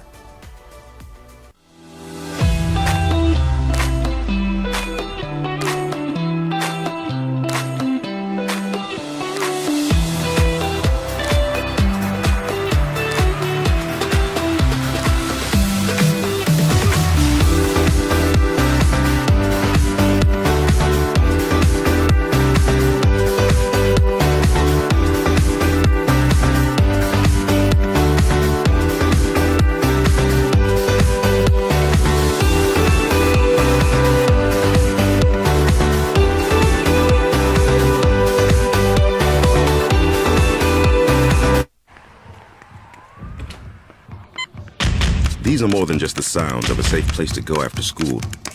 These are the sounds of interest being ignited and of mentors making an impact. At Boys and Girls Clubs, we don't do just one thing. We do whatever it takes to meet the needs of every kid who comes through those doors. Because whatever it takes is what it takes to build great futures. Great futures start here. We would like to thank the following sponsors for making this broadcast possible. Evergard Roofing and Solar. For nearly 20 years, Evergard Roofing and Solar has been working with New Mexicans to enhance their homes and businesses. For all your roofing and solar needs in New Mexico, call 505-821-9543.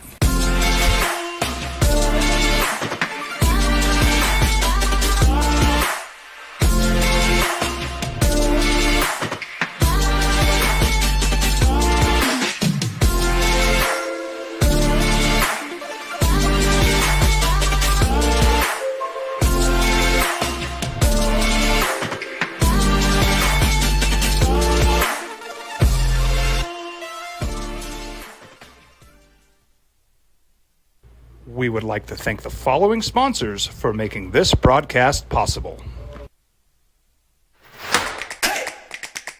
Albuquerque's leader in sports is ProView. From pros to prep, all your favorite action.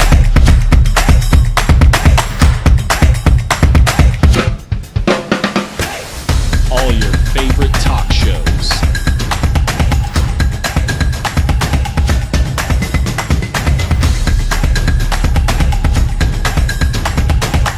Find it on ProView Networks. Concussions, brain injury, getting hit in the head. We've learned a lot about concussions over the last decade and a half, and it's good. And prevention, treatment, what it means, how bad it can be. Ronda Rousey's been talking about that too. She is writing a book, and there's a lot out there. Look, she made the move from UFC to WWE in that 2016 to 2018 area, and she talks about concussions now as being a big part of why she transitioned. And so she started them at 6 years old, JJ. Quote, if the concussions weren't an issue, things would have happened completely differently. A cumulative neurological injury is something people don't talk about in MMA. Something that everybody's dealing with at a different pace. I started dealing with it at 6 years old. I started getting concussions much earlier on in swimming. 2 kids doing a backstroke in the other direction, crack heads or hit the wall doing a backstroke. She says, I started doing judo at a young age. I kept getting concussions regularly and multiple times a year and not being allowed to speak up or say anything about it. As a fighter, you're not supposed to show any weakness or talk about things like that or the inevitable neurological decline that comes with taking headshots. A lot of people talk about it as making excuses or weakness. JJ, I guess I never really thought about it. I'm not sure we talk about concussions in combat sports very much. We talk about them certainly in football, and the protocols became a thing in basketball and youth sports, certainly. Like, as you start getting Austin into youth sports, there's going to be concussion things that you got to sign, you got to agree, and we don't really talk about them in combat sports, and we should, huh? A whole lot more. Well, I think the reason we don't talk about them enough is because you have a fight and then you're off for 6 months. And you don't I guess have that's an injury right. report where you're asking about the availability for 5 days from now. Yeah, that's fair you enough. Have fighters that immediately after a fight, it's like, oh, you have a 2-month medical suspension or 3-month, whatever it may be. Yeah.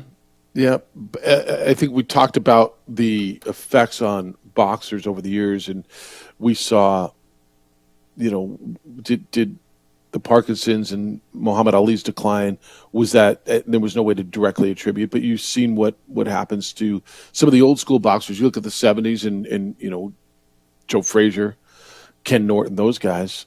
Leon Spinks. Yeah, I guess that's right.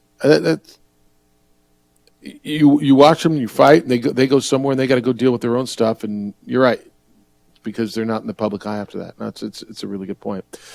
All right, 505-246-0610 is how to get here if you'd like to today. You can get in on Lobo. Hey, Lobo fan, how do you feel about where your team was picked? And I'm not saying, are you surprised? Are you surprised they weren't last? Do you feel when you looked at the Mountain West Conference poll and you said, all right, San Jose State, Hawaii, San Diego State right above you, do you feel like you're better than them? Or do you just feel like I do where I don't know. I have no idea. Just have literally no idea. And all that's okay. I'd love your thoughts at that on 505-246-0610. Let me get you some of the emails that you've been sending in this morning. This is from Lars. He says, curse of the New Mexico Bowl. Jeff, how has Nevada gotten so bad so fast? They haven't played in your game recently. Yeah, it had nothing to do with me. See, it's not all our game. JJ, somebody told me yesterday Nevada in the last couple of years was like 6-20. Makes sense. I mean, look at what's been going on around here. It's not alarming, but yeah, they got a big job to do over there. Ken says, where are all the events, Jeff? When I hear you do those commercials for the convention center, I thought those were the kind of events that were supposed to be filling up a $60 million renovated University Arena morning, noon, and night. Where are their opening drive ads? I don't know, man. I don't know where their events are. I mean, they've got events in there too. Maybe they just don't need to do the ads because they're so full. I don't know the answer. Carl says, I'm not buying into Bronco mercenary, JJ. That's what he calls them. And remember, the sweet deals are out there. He says, Jeff, out of 300 sweet deals, there's over 200 left, despite all the hype. It tells me this award-winning audience is not sold yet either. Man, this is going to take a minute now. You've seen what Lobo football. Hard to sell tickets to a football program that has 13 D1 wins in 7 years. Yeah, I fresh off the presses, right? I don't know why that would shock you. It's going to take some time, man. Ron says, Olympic hot take on Kawhi and Kevin Durant. Jeff, if these guys aren't healthy enough to make it through Paris, why would any NBA team pay them big money thinking they're going to be able to get through a long season and the state tournament? Well, because they're under contract. Because they have no choice, right? They've got $60 million guaranteed money or whatever the number is. That would be the reason why. But the more so, it's incumbent on them for them to get out. By the way, USA beats Canada yesterday, 86-72, and there was some impressive stuff, right? I mean, Anthony Edwards was good, Steph Curry was good. I mean, they played some defense. Anthony Edwards led Team USA at 13 points off the bench. Anthony Davis, 10 points, 11 rebounds, 4 blocks. Cold start, and then they put it out of reach in the second half. Did anything surprise you about the way they played, or is it everything you thought they were? Because I did not see them play. Just no, nothing surprised me. No. The way they played. Okay. Yeah. Anthony Davis just said we're unbeatable. He was asked how the U.S. will fare if it defends and runs the way it did. He said, unbeatable. Offensively, we were, to keep it frank, we're pretty terrible. But it's a good terrible in the sense of we're trying to make the right plays. But if we're worried about offense, I think we're in a good spot. Where we hung our hat tonight was defensively. They're going to be really good, man. I mean, again, you look at this roster, and Steph Curry, LeBron James, Joel Embiid, Drew Holiday, Devin Booker, Kevin Durant, Tyrese Halliburton, Bam Adebayo, Jason Tatum. They just add Derek White, and Steve Kerr's their coach. And Steve Kerr says you can't go wrong picking a starting lineup. I could do something different in the next 2 games. We'll look at a few different combinations before we settle on anything. We wanted to establish Joel early in this game, knowing Canada didn't have any size. Then we wanted to play Bam and Anthony Davis. The second group wanted to experience what that looked like. I think everybody gets it, man. I think everybody gets that there's really good players on this team. And they're going to bounce around. They're going to play different combinations, and everybody should get to play, and there should be some Angola moments. They probably won't lose to Bolivia, JJ. That's my guess. Or Panama. No, I don't think they will. Greg Berhalter's not coming to coach this team. So I think you're good. All right, we'll get back. I want to recap some of the stuff we've hit.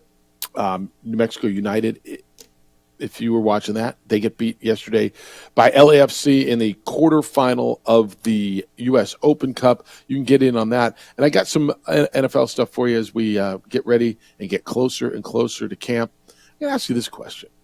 And I don't know that it's all that cut and dry. Who's the best quarterback in the NFC?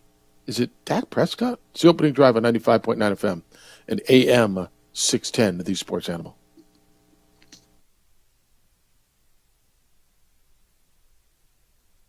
We would like to thank the following sponsors for making this broadcast possible.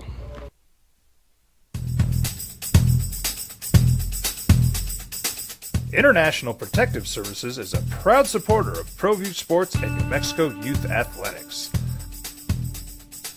IPS provides residential and commercial security services in the Albuquerque metro area. For more info, please call 505-897-2420 or visit internationalprotectiveservice.com. These days, it's important to know people and businesses you can trust. There's a lot of places where you can buy a vehicle, but there's only a few local dealerships where you'll find honest people who have your best interests in mind. And Fiesta Kia is one of them. We've been helping our neighbors save money and drive dependable cars for years, and we'd love to help you. With new Kias arriving daily, you'll love our selection and the peace of mind you'll get driving a Kia from Fiesta. So stop by and see us today at Fiesta Kia on Lomas, or just start driving now at fiestakia.com. I was born in New Mexico.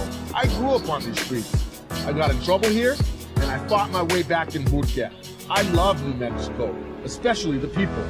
Now I'm using my training, tenacity, and energy to fight for you. I'm Adam Oki, lawyer, fighter, and New Mexican. I was a local athlete here in New Mexico, so I'm proud to support your local athletes.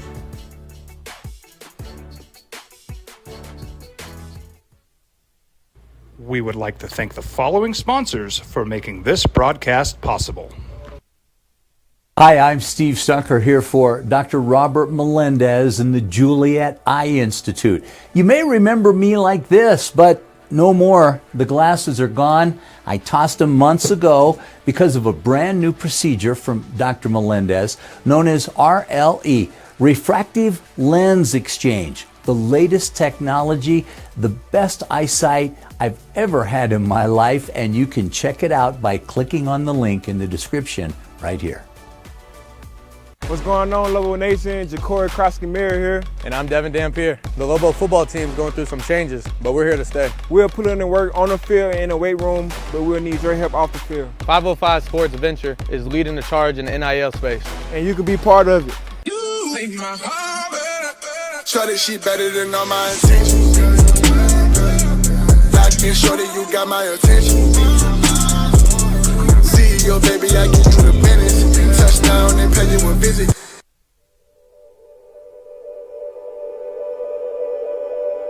We aren't all born with the same opportunities.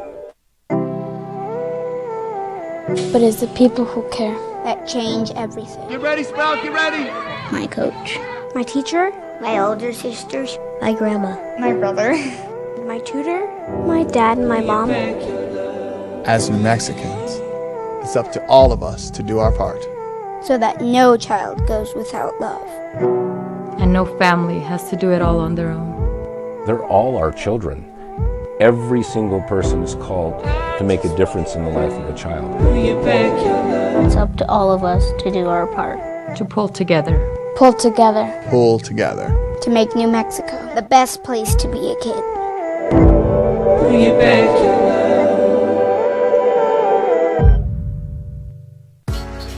I was born in New Mexico. I grew up on these streets. I got in trouble here, and I fought my way back in boot camp. I love New Mexico, especially the people. Now I'm using my training, tenacity, and energy to fight for you. I'm Adam Oki, lawyer, fighter, and New Mexican. I was a local athlete here in New Mexico, so I'm proud to support your local athletes.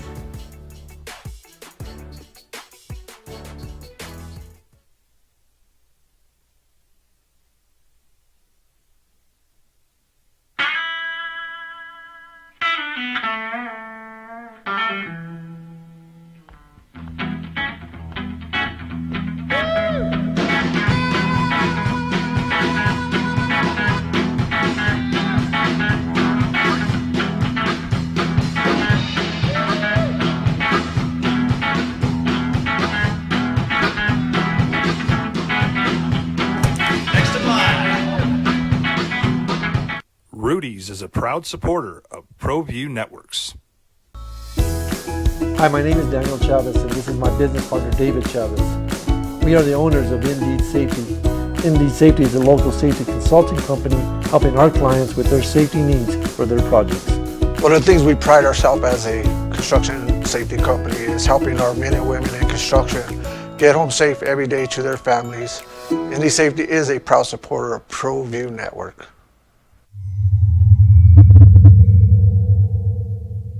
Hi, I'm Steve Stucker here for Dr. Robert Melendez and the Juliet Eye Institute. You may remember me like this, but no more. The glasses are gone. I tossed them months ago because of a brand new procedure from Dr. Melendez known as RLE, Refractive Lens Exchange. The latest technology, the best eyesight I've ever had in my life, and you can check it out by clicking on the link in the description right here. Young driver, this one. Hard to get her out. She'd been drinking. This one. Both of them gone. They'd been drinking, and he drove clear off the road. This was my family. Drunk driver hit us. And my wife and our daughter, they didn't make it.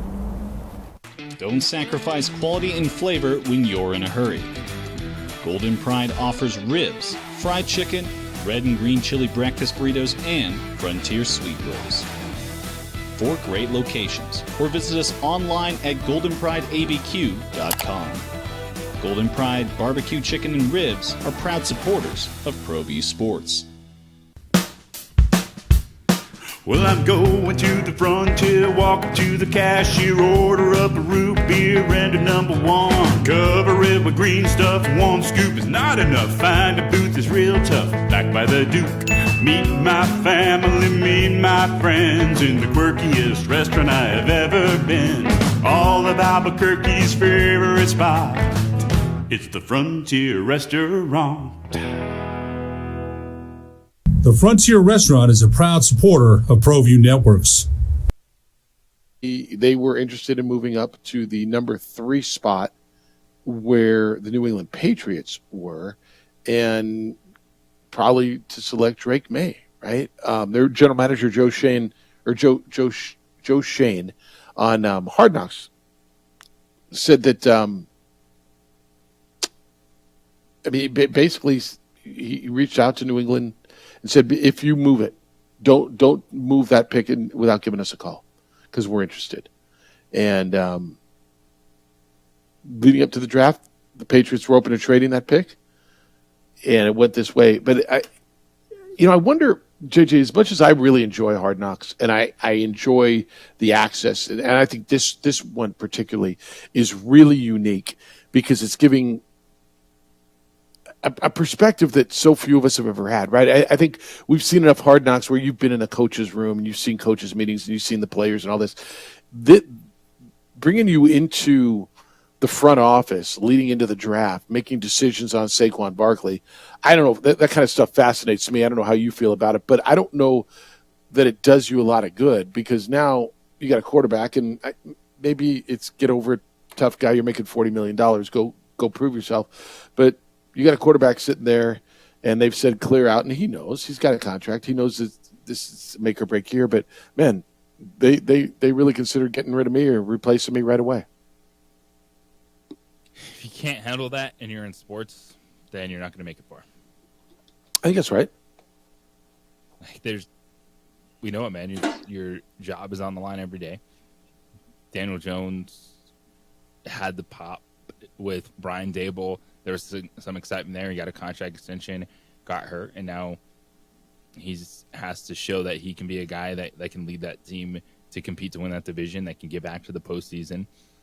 And especially at the quarterback position, if you're good, not great, then you're always going to be looking over your shoulder. And you have to be evaluating that position every single year if you're in that territory. I think that's right. And I just don't know that it does them a lot of good to put it all out there. I love it. Don't get me wrong. I'm glad they're doing it. I love the transparency. I just wonder what it does long term internally, because those are all closed door conversations that you have, and now they're wide open to the world. Another conversation that's open to the world now is Aaron Rodgers, and this is no surprise, right? I mean, Aaron Rodgers, Devontae Adams were so good together with the Packers. Aaron Rodgers now with the Jets. Devontae Adams is here in Las Vegas with the Raiders, and Rodgers trying to reunite the two, and I don't blame him. Adams was on the Up and Adams podcast, or Up and Adams, it's a show, and he was asked about his relationship with Aaron Rodgers. And he said they stayed close. They went to the Kentucky Derby together this last May. And he was asked, is Rodgers trying to get you there? And yeah, he said he's in the air, but it's not as easy. Obviously, we can get together and talk about the old times and potentially doing that. But like I said, I'm a Raider and he knows that. But he says, yeah, man, he's at me all the time. I'd almost have a problem if he wasn't in his ear. Wouldn't you? I mean, if you got a guy who is still one of the best receivers in the league, and you got that relationship with him, I'd almost have a problem if you weren't trying to recruit him to your team. So, what you're insinuating is you're saying, hey, Devontae, say you're not playing for the Raiders and request a trade. That's what I'm saying, right? That's right. That's only exactly way he gets to the Jets. Yeah. Never mind that big contract you've got, right? Hey, who's the best quarterback in the NFC?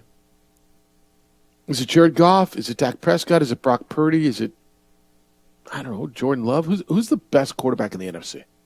We talk about the best quarterbacks all the time, and we always go, all these AFC guys. We always, everything starts and ends with Mahomes, and then you go Burrow and Allen and Lamar, but who's the best one in the NFC?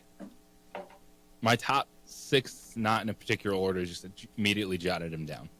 It was Jared Goff, Dak Prescott, Brock Purdy, Matthew Stafford, Jalen Hurts, Kirk Cousins.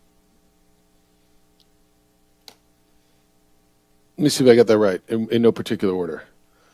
Dak Prescott, Jalen Hurts, Jared Goff, Kirk Cousins, Matthew Stafford. Did you say Brock Purdy? Brock Purdy. I think that's a pretty good top 6, and then order them how you want. And then you have do you believe in talent? Is that what you're looking for? Because then you got Jordan Love, and you put Caleb Williams, Jaden Daniels, guys coming.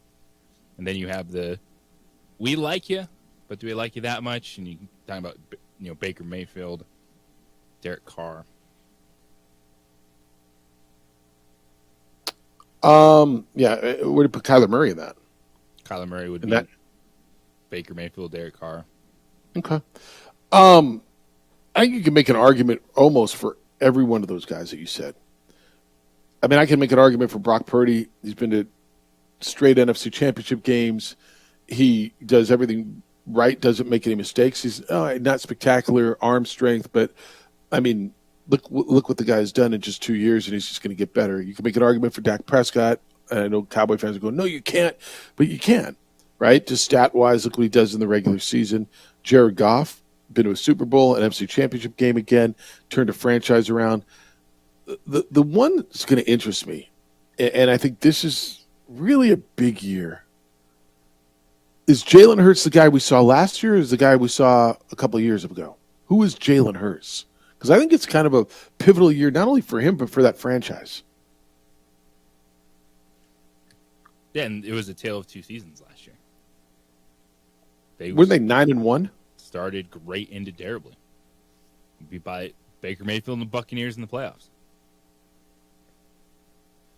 So who do you think? Jalen Hurts is someone that we need to see a little bit more in just the evolution of his throwing in terms of all levels. There's been some interesting stats I've read this offseason about how they pretty much eliminate the middle of the field for the Eagles, and everything is vertically down the sideline. So that could be an area that Philadelphia with Kellen Moore can work on expanding that offense, especially underneath now. It's going to be easy for him with Saquon Barkley to be an outlet. But I still think, Hurts is a guy that maybe you won't put him toe-to-toe with some of the top passers, but you can't deny that, the athleticism that he brings to the table, and when he wants to run, he can be good. And his decision making was really good when he was accurate, and then I don't know what the hell happened there. And to me, that's, I don't know, maybe the biggest mystery of the second half of last year. How did they fall off the table like that? And I know Nick Sirianni took a lot of the heat. You know how I feel, players and coaches, and you know everybody's got to eat it. But it's the biggest mystery to me. And you go back and look at the roster and go, gosh, they're really good. But yet that happened, and I can't, stop telling me I didn't see what I saw. You know what I mean? I saw it. Each week I didn't want to believe it, and I got to look back at the totality of it, and I'm like, damn, how good are they, and how good is he? Which guy are we going to see? Yeah, and look, we say Goff and Dak and Hurts, Purdy. I don't know that I put Kirk Cousins in there, and I guess I got to see it. 36 years old, coming off an Achilles. 35 years old. I mean, we're putting a lot of confidence in both of these guys later in their career. Him and Aaron Rodgers coming back off of an Achilles, and just assuming they're going to be good, and assuming they're going to be mobile, and assuming they're going to be back. And I even more so with Rodgers, because he was there on the sideline and there was talk about him trying to come back at the end of last season. JJ, I got to see it first. I mean, I'm not doubting them, but I have doubts, if that makes sense. Yeah, but if you're just asking me quarterback-wise, and we expect him to be a starting quarterback.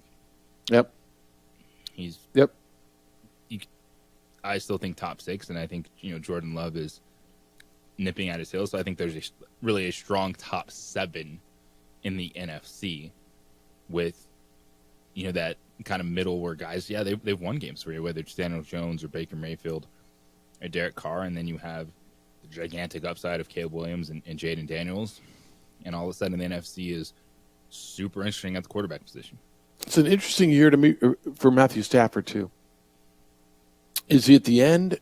He wants another contract. Like where's he going to be? I think it's a really interesting year for him too. A guy who's at the back end of his career as well.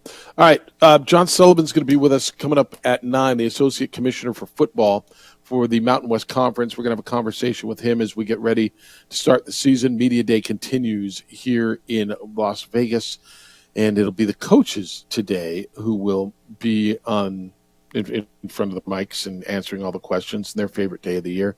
When we come back, I got some soccer for you. I got some New Mexico United last night lose 3-1 to LAFC. Where they go next and back into USL is the answer. And I got your correspondence as well. I got to get to it. 505-246-0610. It's the opening drive on 95.9 FM and AM 610, the Sports Animal.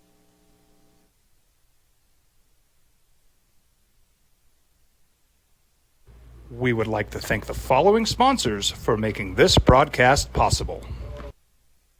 What's going on, Lobo Nation? Ja'Cory Krosky-Miller here. And I'm Devin Dampier. The Lobo football team is going through some changes, but we're here to stay. We'll put in the work on the field and in the weight room, but we'll need your help off the field. 505 Sports Venture is leading the charge in the NIL space.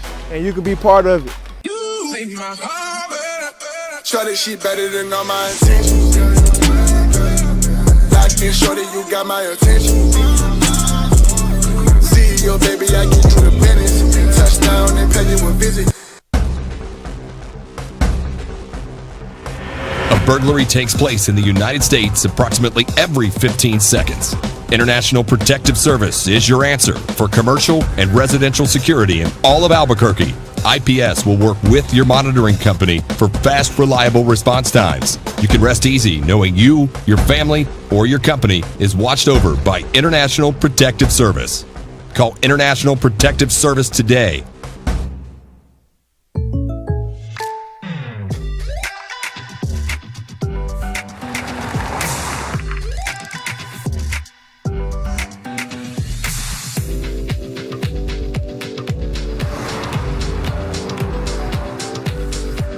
For your surprisingly great rates, contact your local State Farm agent today.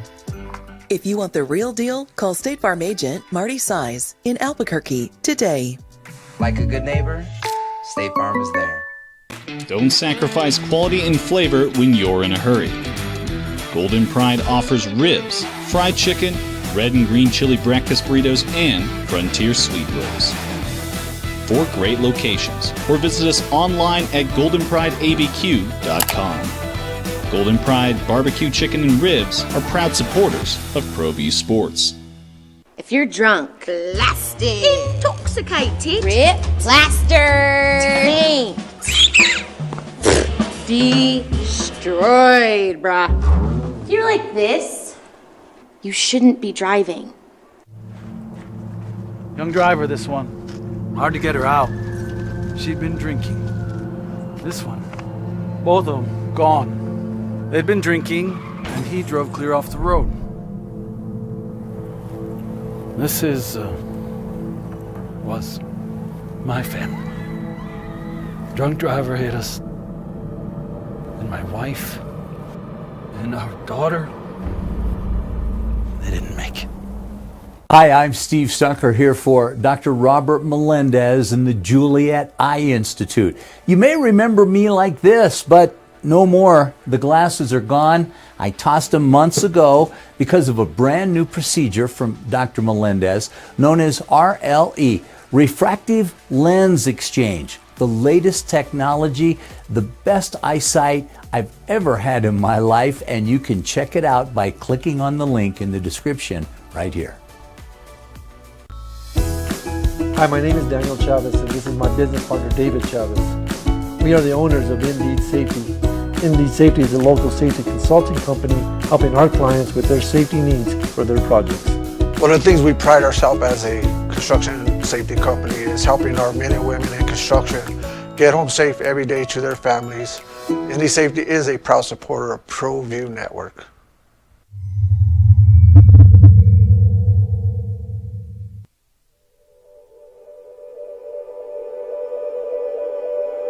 We aren't all born with the same opportunities. But it's the people who care that change everything. Get ready, Sprout, get ready! My coach, my teacher, my older sisters, my grandma, my brother, my tutor, my dad, and my mom. As New Mexicans, it's up to all of us to do our part. So that no child goes without love. And no family has to do it all on their own. They're all our children. Every single person is called to make a difference in the life of a child. It's up to all of us to do our part. To pull together. Pull together. Pull together. To make New Mexico the best place to be a kid.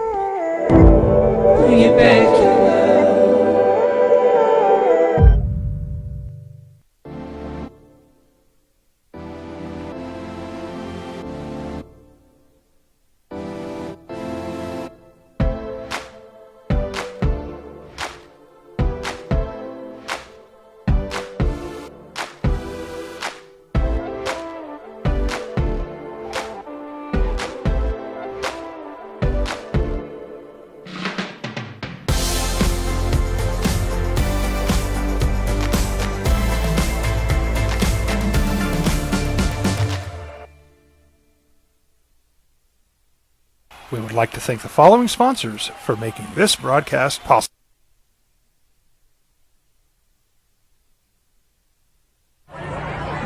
Hey, look! It's Dwight Goodman! Boom! This place is hot. Let's see if anyone needs my help. How about I drive you madman home, huh? I got this, Dwight. I'm the designated driver. Boom. Sweet. Does anyone need Dwight's help getting home tonight? No thanks, Romeo. I've got a taxi all lined up. Drive safe, Dwight. Boom! Boom!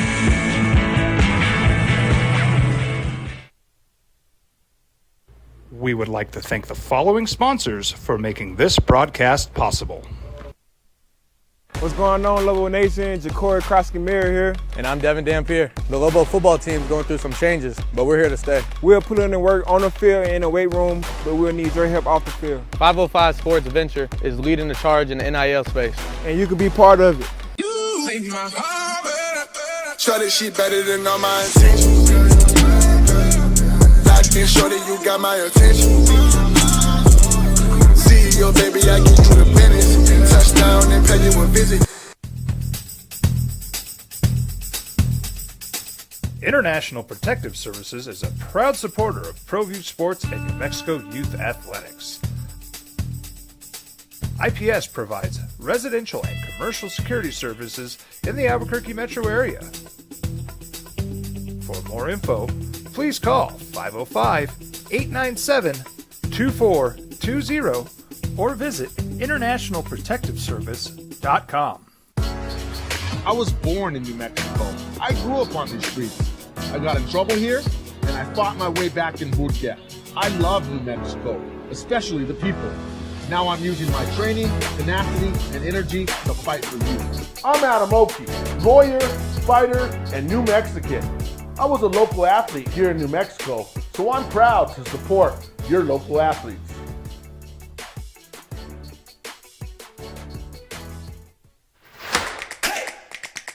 Albuquerque's leader in sports is ProView. From pros to prep. Time since that Sunday at the U.S. Open a few weeks ago, shot a 65, 5 under, as he's the defending champion at the Scottish Open. He is currently 1 off the pace. He's basically just picked up where I left off. But that's a big day, a big start for him. And this is something to watch. And, JJ, I don't know, there's a million people who do this. Greg Swaim is a college scouting and recruiting guy. He's got a podcast, breaks some stories every now and then. He tweeted out this morning, he said, according to multiple sources who cover conference realignment, back-channel conversations have all but ceased between the SEC and the Big 12 with Florida State and Clemson for now. He says, however, talks with the Big 12 have intensified, so don't be shocked if something happens there. Would you be so? Because I would. Texas and Oklahoma leave the Big 12. Florida State and Clemson go in. Would you be surprised if that happens? Is that a better spot for them than the ACC? I would be surprised because it feels like the reason Clemson and Florida State have been so adamant is they want to be in the SEC. Right, or the Big Ten. Yeah, they want that piece of the pie, and I just don't see it. But that's a report this morning. All right, 505-246-0610. Let's go to the phones. Bruin James, see, you still there? All right, let's do that. Yeah. James, good morning. You're on these sports. What's up, James? Hey, just seen, was looking at the UCLA schedule, and looks like they're dropping some teams and adding some teams, and the Mexico Lobos were on the list. Yeah, they're playing in Vegas. The second. Albuquerque and watch some football, and maybe you guys can come out to the Arroyo Seco and watch some football and see how beautiful the Rose Bowl is. Yeah, the Rose Bowl's something. You know what I'm saying. You've been there, so. Were you talking football or basketball? Football. Yeah. I think, what is that, JJ? Next year they go to UCLA? I believe that's right. Yeah, it's going to be an interesting year for your team, man, because this Big Ten schedule is going to be no joke for them. And I don't know what to expect out of UCLA. I think this could be a rough season for them. All right, He gone. You going to go out to the Arroyo Seco and catch a little Lobo UCLA football? It'd be interesting. Yeah, they don't cover that for me. Yeah, I guess not. Yeah, 25 Lobos at UCLA, and 20. That's the only game scheduled on football field. Yeah, that's next year. All right. I don't know if I have time to jump into this, but Shedeur Sanders, did you see his comment yesterday at Big 12 Media Day? He said, I know that Colorado, that we're everybody's Super Bowl. And he is getting pumped on social media for saying that. He just saw something on the Twitter. It said it's amazing how Oregon and USC and everybody are coming off of Super Bowl victories. One conference win, you say you're the Super Bowl. Are they delusional, Colorado? Or what are they? I mean, they are big. They are exciting. They're not everybody's Super Bowl, dude. What's the word? Is it delusional? Is it you just get full of yourself? Or is it confident? What's the word? We don't have time to get into it. But they are – yeah, if you beat Colorado, it's different. So he's not wrong. All right. You think there's a reason Dan Lanning went off like he did when Oregon was gigantic favorites, but still laced into his team. We're gonna have this conversation coming up at 20 after, because I do think he's wrong. When we come back, John Sullivan, Associate Commissioner for Football for the Mountain West, is going to be with us, a former Lobo All-America. It's next. It's the opening drive on 95.9 FM and AM 610, the Sports Animal.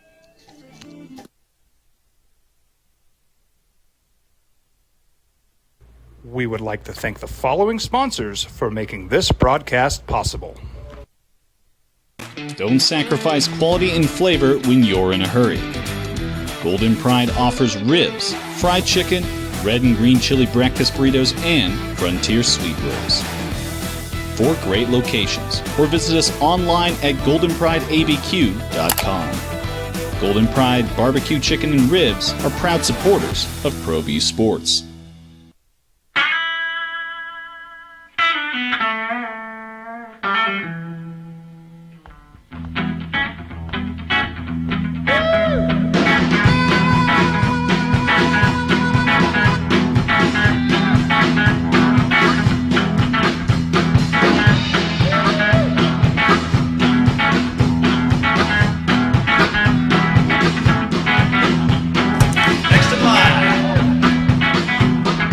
Rudy's is a proud supporter of ProView Networks. Teenagers love a party, especially during prom and graduation season.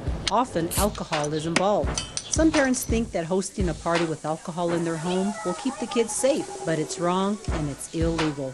As a parent, to allow your teenagers' underage friends to consume alcohol on your property is a felony.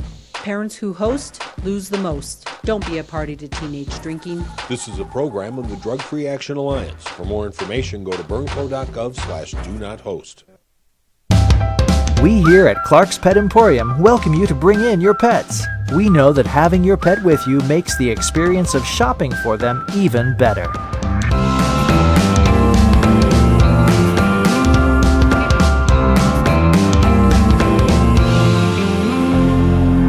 And we welcome you to bring your kids also. Clark's Pet Emporium, your pet's second best friend. We would like to thank the following sponsors for making this broadcast possible.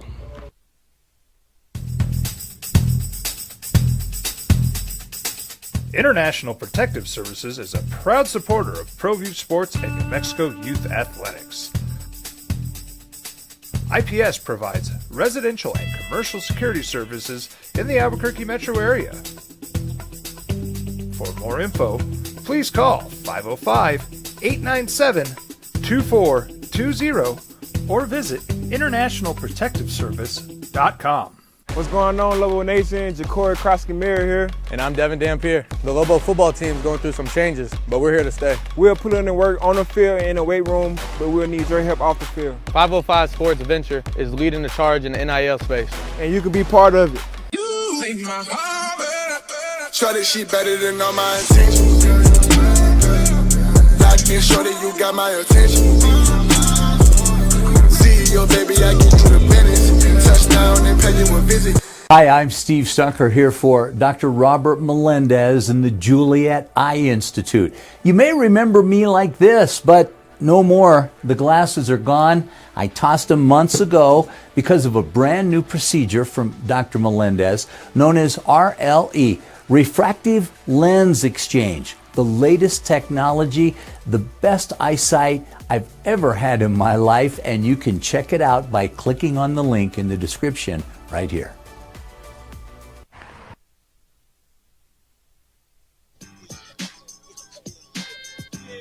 Now, voted the best sports show in New Mexico for 5 years running. It's the OD in the AM with 3-time New Mexico Sportscaster of the Year, Jeff Symbieta and JJ Bond. Mountain West Conference Football Media Day will wrap up today here in Las Vegas. The coaches will go. There was the players yesterday. 505-246-0610. We'll get with you after we speak with our next guest. He is a Lobo legend. His picture is up on the wall forever at the UNM practice facility. He's one of just 3 ever consensus All-America to play football at the University of New Mexico. He is the associate commissioner in charge of football for the Mountain West, but more than that, he's a good friend and great people and does a great job. John Sullivan joins us this morning on the Sports Channel. Good morning, Sully. How you feeling? Hey, Jeff. How's it going? Appreciate you having me on. No, thanks for getting up so early. Are you already downstairs working and you got your suit and tie on and everything ready to go? I am. Yeah. Got everybody all set up here and ready to go at 8 a.m. Attaboy. Well, thanks for a couple minutes with us. This is an interesting year, man. There's some things that are the same. Boise State's picked to win the league just like they are every year. But you got 7 new coaches out of 12 teams, 7 new faces in places. I go into this and I don't know, maybe you're the same way, maybe you're not. I honestly, most places don't know what to expect from Mountain West football. Yeah. I think, when the preseason poll came out, there were some surprises, not some surprises. I think, our league's going to be pretty strong this year, but 7 new head coaches, heading into media day, and I think that's tied for the most we've ever had as far as changeover. But a lot of good coaches we brought in, a lot of coaches with head coaching experience, good pedigree, and more importantly, how they built their assistant coaching staff, which is obviously one of the most important things in college football. Now, you said something to me yesterday. Tell me if I'm right in this.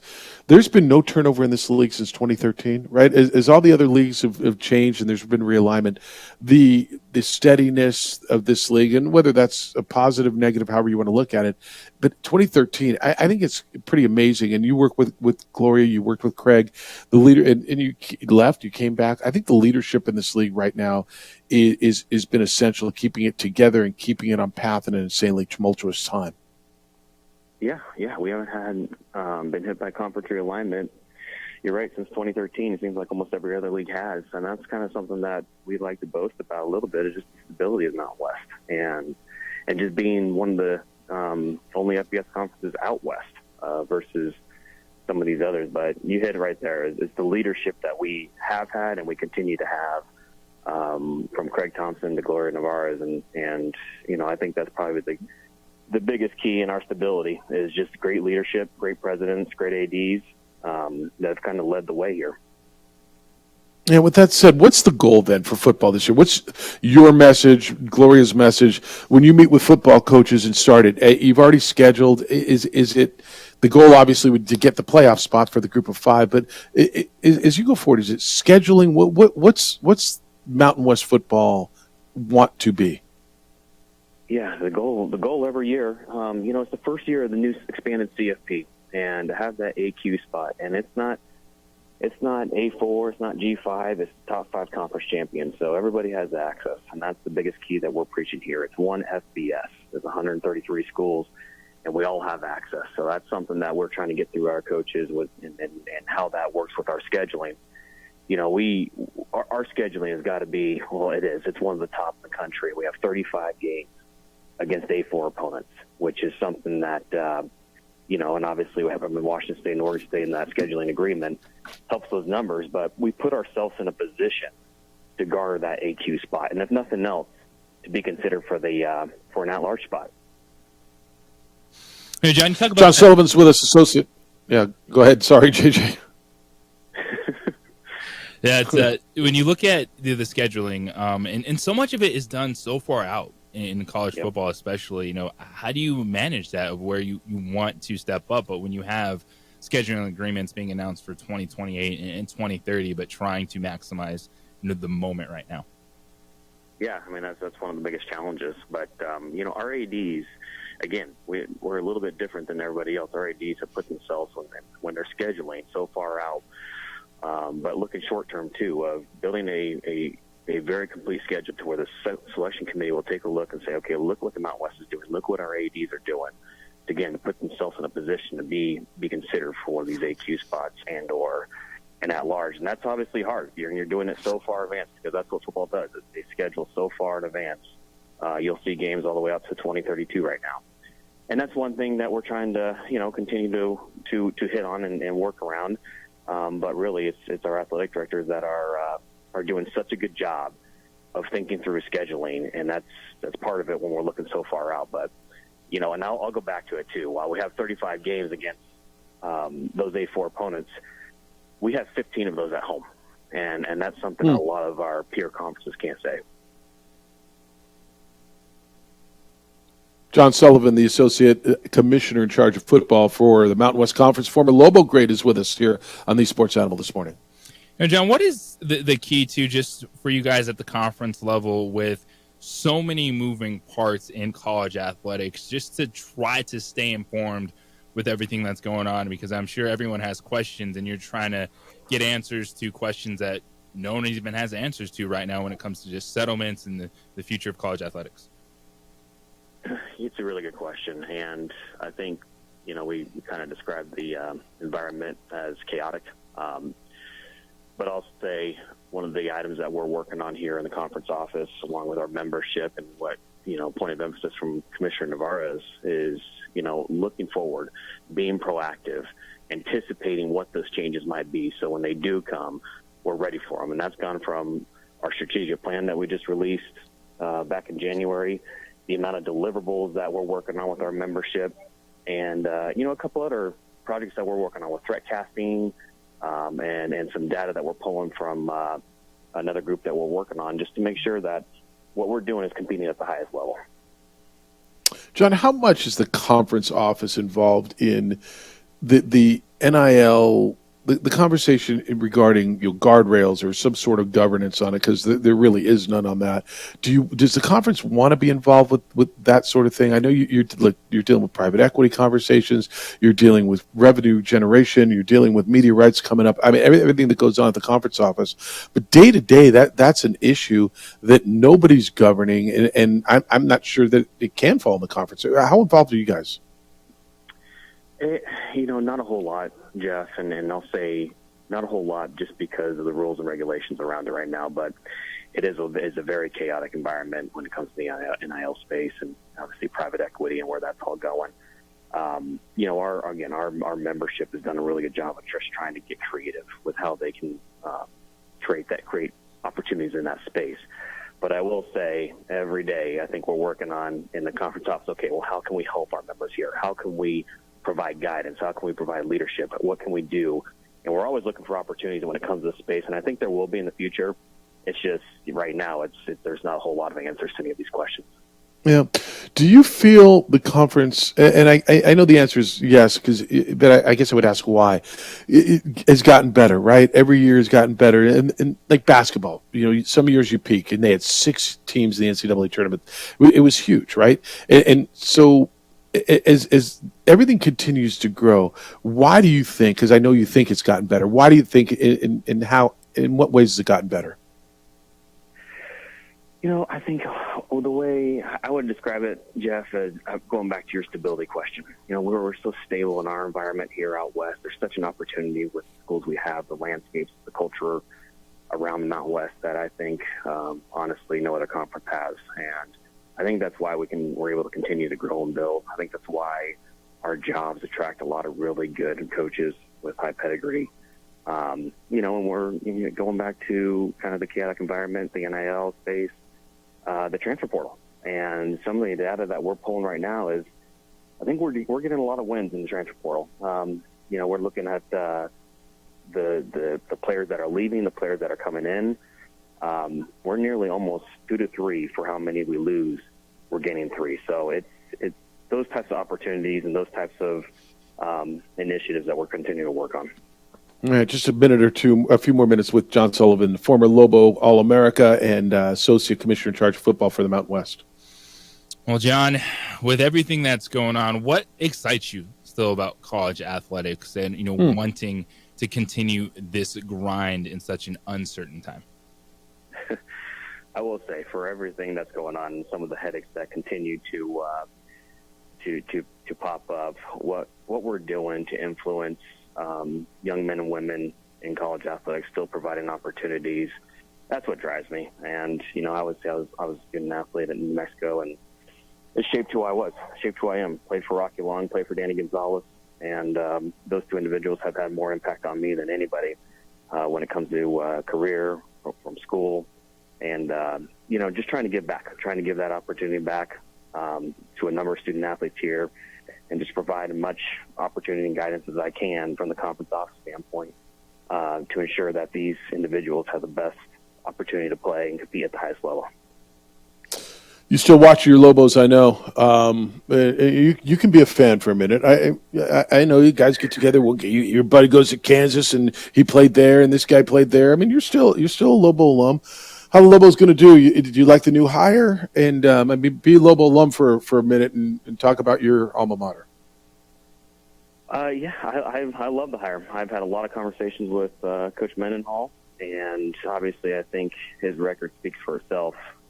Over the last several years, I think he's one of the best coaches in the country. You saw it ranked on several platforms as one of the best hires in the entire country. I think Eddie Gonzalez Eddie Nunez and David Williams had a home run with that hire. But I think we're you're going to see some improvement here over the course of the year. But a lot of the stuff does take time, and we'll see where it goes from there. But I'm very hopeful for the future. I have high hopes. What do you think when Danny got let go? I know what you think of Danny. I think the world of Danny. I wonder if they'd have won that last game, what would have happened. This is nothing on Bronco because it's a great hire. But I know for a guy who played for Danny, I've talked to a lot of the former players. It was a tough one for a lot of them to swallow. Yeah, and that's exactly right. But obviously it's a business. I think we all know it's a business. And, and that's always the hard part about this because you have a lot of people you care about. And Danny has shaped who I am from the moment I stepped on UNM. We grew up together, really, at UNM. So that was obviously hard because we're such good friends. We built such a good relationship. We still do, and I still talk with him constantly. But I think we all know the business of college football and the business of college athletics continues to grow, and then that's the hard space. Yeah, well, I know he's proud of you. I mean, he talks about you a lot and the success you've had. You're a star, man. You're, obviously a great football player in All-America, but you're a star in college athletics and so widely respected. And I just appreciate you spending a few minutes with us. And congratulations, man, on all your success. Keep doing what you do. A lot of people are proud of you. And you're in a good spot. He is the Associate Commissioner for Football, the Mountain West. He's John Sullivan. Sully, thanks for some time. Thanks, Jeff. Thanks, JJ. All right, see you later today. John Sullivan, the Associate Commissioner. Just one of the good guys. I know you spent some time with him over the last few years, JJ, here. That's a guy Lobo football should be proud of, man. Look at the position he ascended to in college football into the Mountain West. Absolutely. I mean, there's a lot of influence in what he does. All right, you can respond to anything you heard there. And I want to get back into the Shedeur Sanders thing. I think you and I might differ on this one a little bit. Shedeur Sanders said, we know we are everybody's Super Bowl. But are they? It's the opening drive on 95.9 FM and AM 610, the Sports Animal.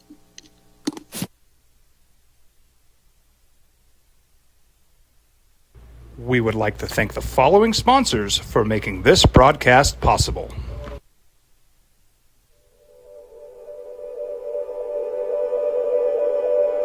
We aren't all born with the same opportunities. But it's the people who care that change everything. Get ready, Sprout, get ready! My coach, my teacher, my older sisters, my grandma, my brother, my tutor, my dad, and my mom. As New Mexicans, it's up to all of us to do our part. So that no child goes without love. And no family has to do it all on their own. They're all our children. Every single person is called to make a difference in the life of a child. It's up to all of us to do our part. To pull together.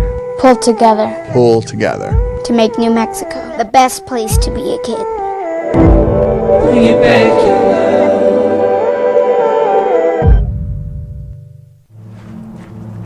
Young driver, this one. Hard to get her out. She'd been drinking. This one. Both of them gone. They'd been drinking, and he drove clear off the road. This was my family.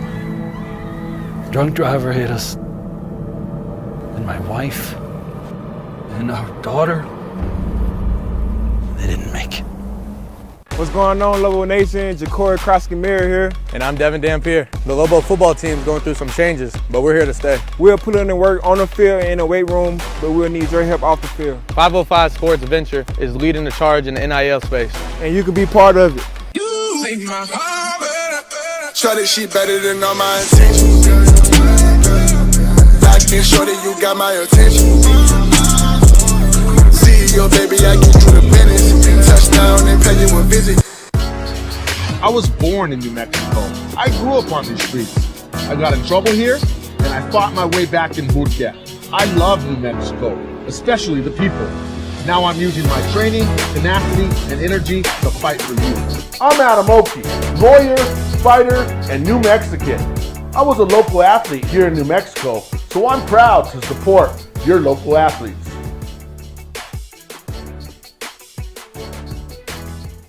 We would like to thank the following sponsors for making this broadcast possible. Everguard Roofing and Solar. For nearly 20 years, Everguard Roofing and Solar has been working with New Mexicans to enhance their homes and businesses. For all your roofing and solar needs in New Mexico, call 505-821-9543. Hey, look! It's Dwight Goodman! Boom! This place is hot. Let's see if anyone needs my help. How about I drive you madman home, huh? I got this, Dwight. I'm the designated driver. Boom. Sweet. Does anyone need Dwight's help getting home tonight? No thanks, Romeo. I've got a taxi all lined up. Drive safe, Dwight. Boom!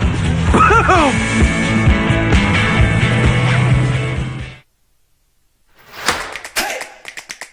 Albuquerque's leader in sports is ProView. From pros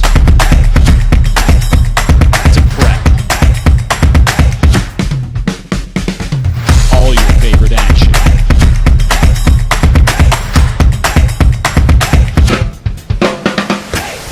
All your favorite talk shows.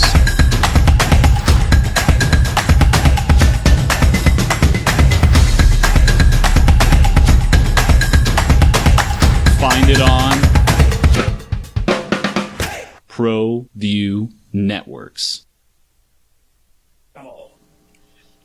Thank you to John Sullivan, the Associate Commissioner for Football for the Mountain West Conference. JJ, I don't know how much you've gone through and looked at the non-conference slate, but you've got some exciting opportunities. He was talking about the games against the Power Four leagues in the Mountain West Conference this year. And I mean, everybody's got some, and some of them you'll say, well, they're not going to win that one, and I get it. But there's some opportunities, right? I mean, SMU in Nevada in week 0. We'll see how good Nevada is. Colorado State's at Texas. This is early on. UNLV, I think UNLV will win at Houston on opening week, on Labor Day weekend. You think that's going out too far on a limb? I don't know that I think Houston's going to be that good, and I think UNLV is going to be good. I think there's a great opportunity. You think? If UNLV should be a top 3 team in the Mountain West Conference, that's not a limb. That's a game you should get then. Right. I think it's on the road, but I think they got an opportunity. Hawaii gets UCLA at home. Yeah, I don't know what UCLA is. Fresno's going to go to Michigan. You got that Lobo game at Arizona. Wyoming plays at Arizona State. There's all these opportunities. Looking up and down the schedule, Boise State and Oregon. You've got all that Oregon State scheduling that goes on. Utah State's going to go to SC. UNLV then goes to Kansas too. I mean, look, if UNLV's that good, they're going to have their opportunities to make some noise. Nevada at Minnesota is interesting to me. Colorado State's always interesting. Wyoming gets BYU in Laramie. So there's opportunities, man. There's the way the league is scheduled and all the coaches have talked about it. It's going to be fun. All right, 505-246-0610. So is Colorado the Super Bowl for everybody? And you, JJ, go ahead and explain what you said, because I think I agreed with part of what you said. Shedeur Sanders was at Big 12 Media Day yesterday, and said, we know we're everybody's Super Bowl. And they were, what, a 3-win team, 4-win team, whatever they were. They won one league game last year. And how I think the criticism is, who are you guys? How do you think a one-win team in conference, you're everybody's Super Bowl? And go ahead and say what you said, because part of what you said I agree with, and part I don't. It's 100% everyone's Super Bowl. It's not the biggest game of the year, but everyone wants to shut them up. Everyone is tired of the swag and the talk and the way Deion Sanders acts, the way that program acts, the way those players act. So absolutely there's going to be a different edge to that game. Oregon knows that, like last year, they were angling for bigger things. Utah knows that in that game. But there's a different vibe when you're playing Colorado as opposed to when you take the field versus Arizona State. Those players are locked in. Those players want to make a statement, want to be seen, because they know that it's all eyes on Colorado. And so the way that CU holds themselves, it's fine. But don't act surprised when people come for you. And that's the thing. If you want to have that swag, you want to be a dude that flips their bat or goes obnoxious, fine. Be ready to take it. Don't act all shocked like Deion Sanders does and says, I'm judged differently than everyone else. Yeah, because you put yourself out there like that. But don't be surprised. Yeah, he said coming for you. Yeah, he says we're judged differently and we're held to a different standard, and we have to have good grades and we have to win and we have to. Well, you did do that yourself. So, I agree with you. A win over Colorado hits differently. I agree with you that players get up for that game. I'm not going as far as it's a Super Bowl. Like, your Super Bowl is your biggest game of the year. This isn't your biggest game of the year. I mean, that's what Super Bowl means to me, right? Do you want to kick their ass? Do you want to shut them up? Do you want to go in there and knock the swag right off of them? 100%. So I agree with you. It hits differently than Arizona or Arizona State, and it's nothing against Arizona or Arizona State. They carry themselves in a more, traditional, conventional manner than Colorado does. So yeah, you want to knock off the guys who are telling you how good they are. I've told you for a long time. I firmly believe people who are really good don't have to tell you how good they are, and that's kind of what Colorado is, right? They got to tell you what they are. I'll agree with you. I think it hits differently. I don't think there's anybody's Super Bowl. I don't think it's anybody's biggest game of the year. What he was saying, his point. He's Super Bowl instead of some other cliche. Like what he was saying wasn't wrong. It's like when Colorado's on your schedule, you want to make a point. It hits different. Yeah, I give you, it hits different. Is anybody afraid of them? I mean, like, do you think? I'm going to bet almost every team in the Big 12 that plays them, their fan base, and the teams say they don't do this. Maybe they do, maybe they don't. The fan base, when you go down, say win, loss, win, win. I'm going to guess almost every fan base is thinking that they're going to beat Colorado. Don't you think? 100%. They're not that good. By the way, this is a really big year for them, don't you think? Shadour's gone after this year. Deion's act will be now 3 years old up there.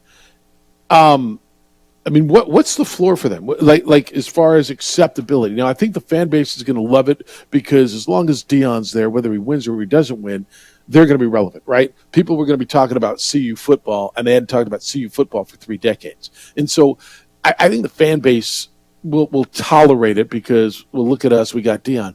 But I don't know. I mean, Rick George, the athletic director, and is there some pressure on Deion to win, to get to a bowl game, like to contend for a league title? Because at some point, it is about turning this thing around and winning, right? The answer to that question is yes. I think there's, I guess if we, how do you want to rank it? Is he on the hot seat this season? There's pressure on everyone. We understand that. Because when Shedeur Sanders is not there playing quarterback for CU, what are they hanging their hat on? Right.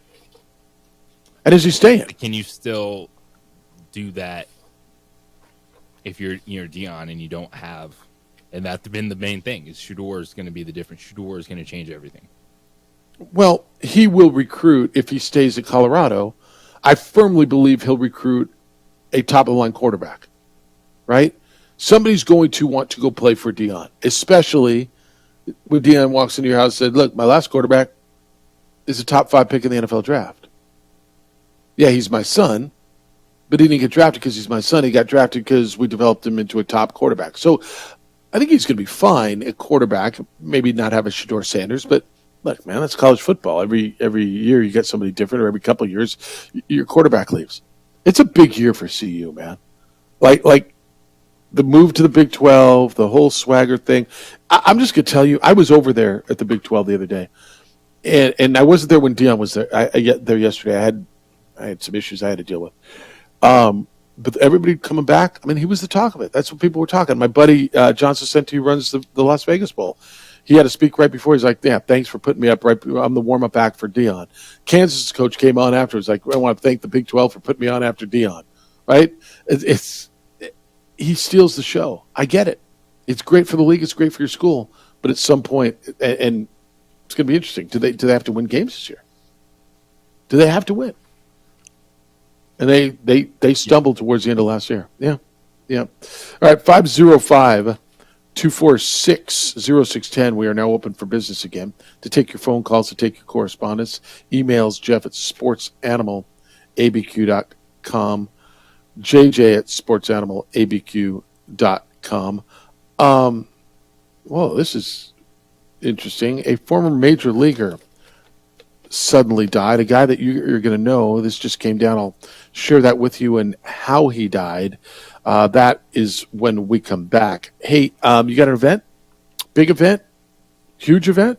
Every event you have is big, right? Whether it's 2 people or 20,000 people, whatever it is. The Albuquerque Convention Center can host that for you, and I suggest you look into what they've got there. Versatile space that accommodates every single event size, every style imaginable, everything you need. So you can book your dream event at the center of it all, at the Albuquerque Convention Center. They got the Kiva Auditorium. They got over 600,000 square feet of flexible indoor and outdoor meeting space, local art throughout the building, entertainment and event space in the center of downtown with Civic Plaza right there, parking garage, which is easily accessible, and great food and beverage service, whatever you want. Look, I host an event there every year for the Isleta New Mexico Bowl. They've been great to us. Was just at an event. I emceed the Hall of Fame banquet, the New Mexico Sports Hall of Fame there. Everybody got fed quickly. The food was great. The service was great. Check it out. If you've got an event, be at the center of it all. The Albuquerque Convention Center, 505-768-4575, or online at albuquerquecc.com.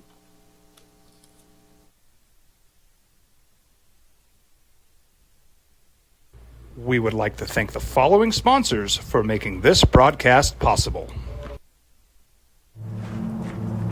Young driver, this one. Hard to get her out. She'd been drinking. This one. Both of them gone. They'd been drinking, and he drove clear off the road. This was my family. Drunk driver hit us. And my wife and our daughter, they didn't make it. Don't sacrifice quality and flavor when you're in a hurry. Golden Pride offers ribs, fried chicken, red and green chili breakfast burritos, and Frontier sweet rolls. 4 great locations, or visit us online at goldenprideabq.com. Golden Pride Barbecue Chicken and Ribs are proud supporters of ProView Sports. We would like to thank the following sponsors for making this broadcast possible. Everguard Roofing and Solar. For nearly 20 years, Everguard Roofing and Solar has been working with New Mexicans to enhance their homes and businesses.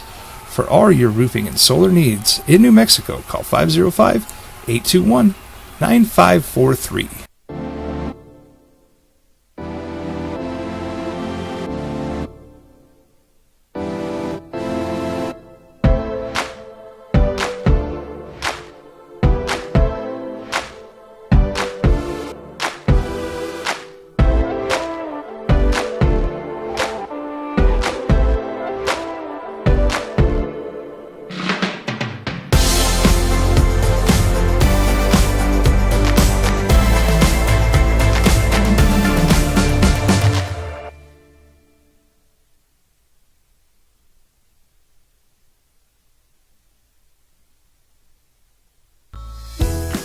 Hi, my name is Daniel Chavez, and this is my business partner, David Chavez. We are the owners of Indeed Safety. Indeed Safety is a local safety consulting company helping our clients with their safety needs for their projects. One of the things we pride ourselves as a construction safety company is helping our men and women in construction get home safe every day to their families. Indeed Safety is a proud supporter of ProView Network.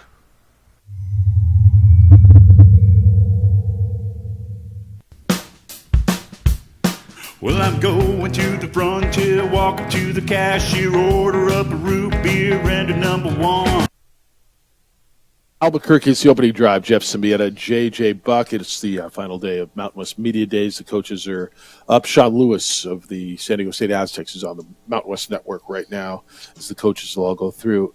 Just came down a short while ago. Former Major League Baseball player and a guy you're probably familiar with, Sean Burroughs, has passed away. He suffered fentanyl intoxication and died in a parking lot in Long Beach, California at a baseball field. This was in May. They're just releasing this now. The medical examiner, LA County medical examiner, just released it, ruled it as an accident. It was May 9th. He was only 43 years old, found unconscious next to his car in a parking lot at a Long Beach baseball field. He dropped off his son, Knox, for a Little League game. Long Beach Little League president was there, and they performed CPR, tried to revive him, but he remained unresponsive, was pronounced dead at the scene. You're going to remember Sean Burroughs, a two-time winner of the Little League World Series. He was a 2000 Olympic gold medalist, drafted in the first round by the Padres in 1998. He was a third baseman. Major League debut in 2002. He did an interview back in 2011 where he said he was a substance abuser before he vowed to turn his life around. And, wow, dude, that's... I mean, I'm not looking for any commentary on this other than, damn, JJ, that you hear something like that drops out of the sky and reality and this fentanyl thing, and wow, 43 years old. How about that? Dropping your kid off, like your kid. What's the? I think of the son. You know, his son, whose name is Knox, K-N-O-X. That's what I think of. I mean, holy smokes. Anyway, that just came down, and I did not know that. 505-246-0610. If you want to get in, you can. Emails and texts are coming in this morning. And come on in. What is this? JJ Gopher wants he doesn't like our promo. He says, while Cumulus is expanding the trophy room, we need to come up with a better OD promo than Smash and Grab in Dallas. I don't know. That was pretty good. You didn't like that one?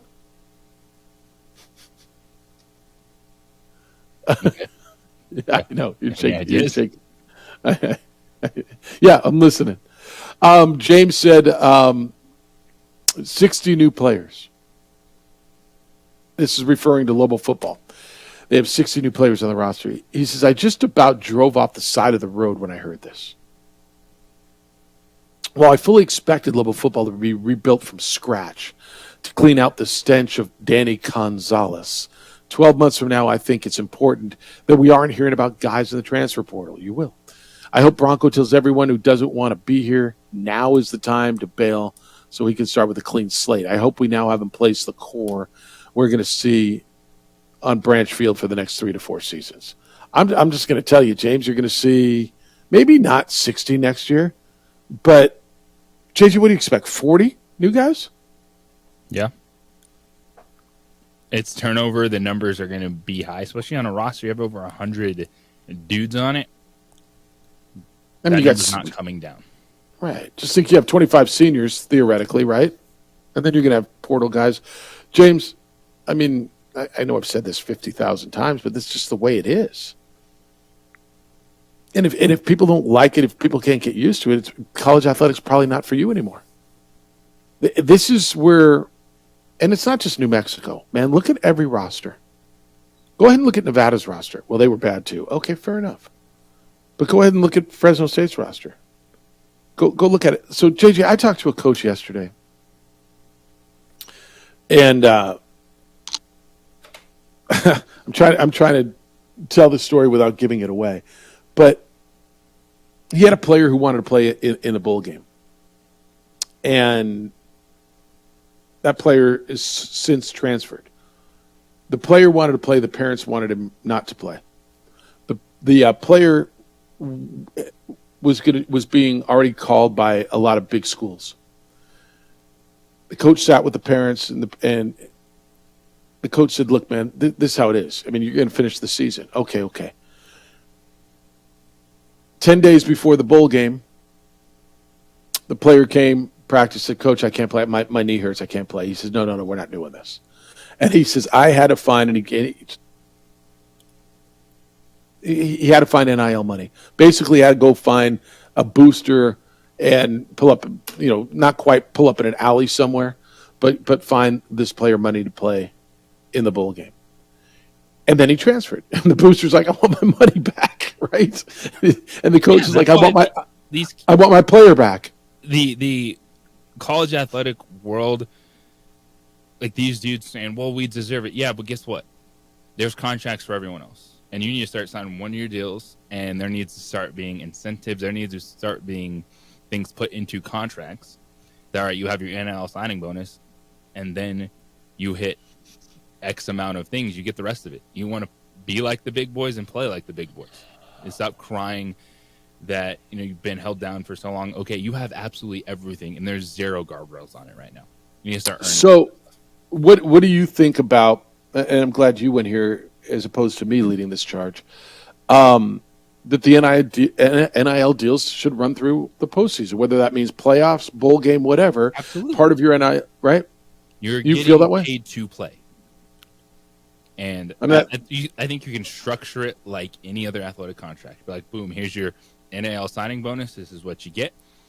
And, oh, by the way, if this team gets to the postseason and you want to play in a bowl game, we're not going to give you that last $10,000. Or whatever the number is, yeah. I think a big part of the problem, JJ, a huge part of it, not the entirety of it, but a big part of it, is the transfer portal window opens up right as bowl season starts. The transfer portal window is like that first week in December through the first week in January or mid-January.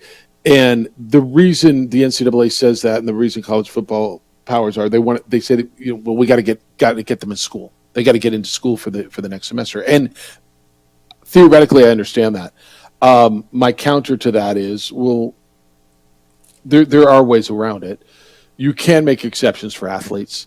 And what about when Nick Saban retired in late January and you opened up a 30-day transfer window for all of those Alabama student athletes that ran through the end of February and those kids are transferring? How does that happen?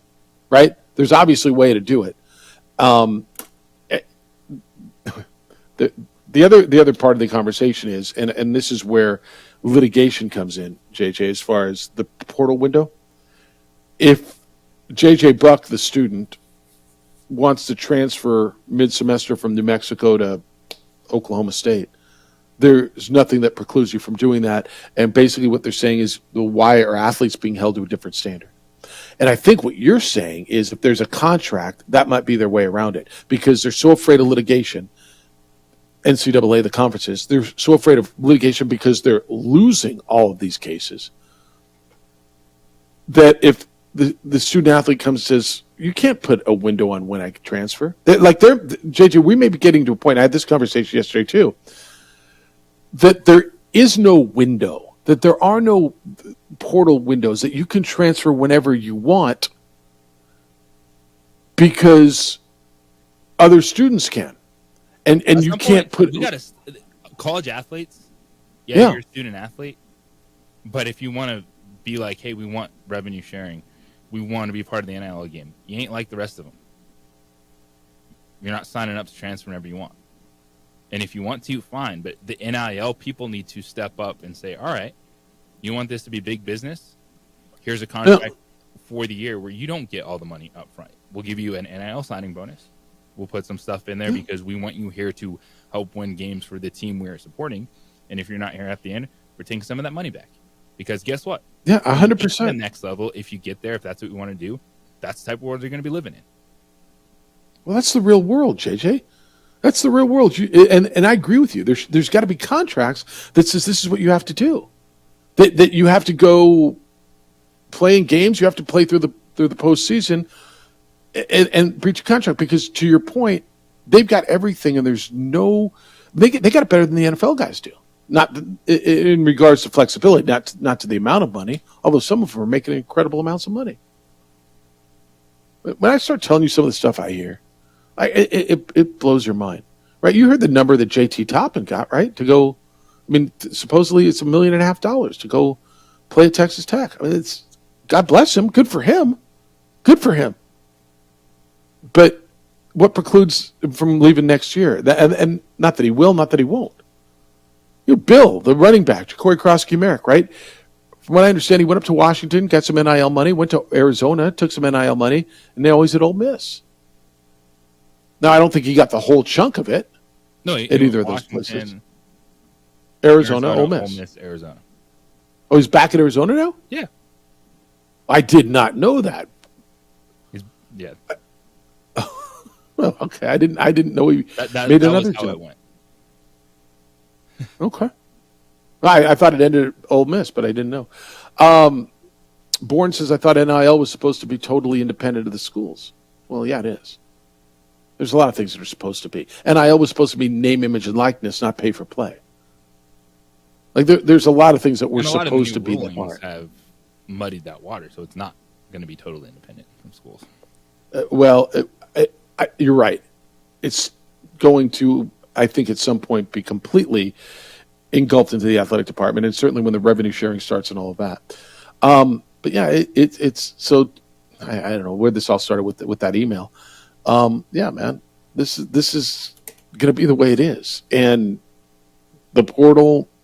I mean, I look from where I am in our business. It's been obviously a big conversation point on the portal. They took the signing period away or out of bowl season, but yeah, it's different. Anyway, all right, we'll wrap it up. We get back. Still got time for you to get in. 505-246-0610. That's how to get here. Emails Jeff at sportsanimалabq.com and JJ at sportsanimалabq.com. I'm going to tell you about IPS because I so believe in what they do. International Protective Service has been protecting my home for years. They watch businesses all over Albuquerque and now in Santa Fe. Hundreds and hundreds of homeowners, business owners trust IPS to protect what they've worked so hard to build, because break-ins are real, property crime is real, and there's just a police officer shortage. There's not enough officers to cover all the calls they get. And look, when it's you, when it's your house, when it's your business, it's important. IPS responds within 7 minutes or less with armed, trained security officers. They've got strategically officers placed all around Albuquerque and Santa Fe. They catch criminals often in the act, detain them until the police get there, and they arrest the criminals. They'll also install alarms and camera systems for you. They'll monitor the cameras 24/7. This raises the level of security around your home and business. So when you're going on your trip for summer vacation, who's watching your home? Make sure it's the good guys and not the bad guys. Call IPS 505-897-2420. 505-897-2420. They're online at IPSglobal.com, passionate about making Albuquerque and Santa Fe better and safer places to live and work.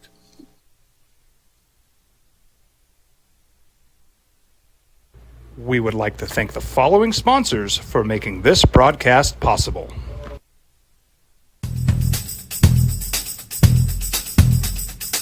International Protective Services is a proud supporter of ProView Sports and New Mexico Youth Athletics.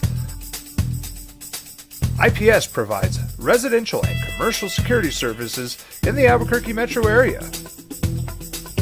For more info, please call 505-897-2420 or visit internationalprotectiveservice.com.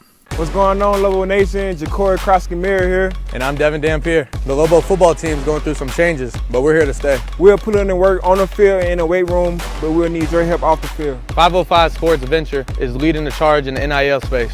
And you can be part of it. You make my heart better. Shorty, she better than all my intentions. Locked in, shorty, you got my attention. CEO If you're drunk, blasted, intoxicated, rip, plastered, paint, destroyed, bruh. If you're like this, you shouldn't be driving.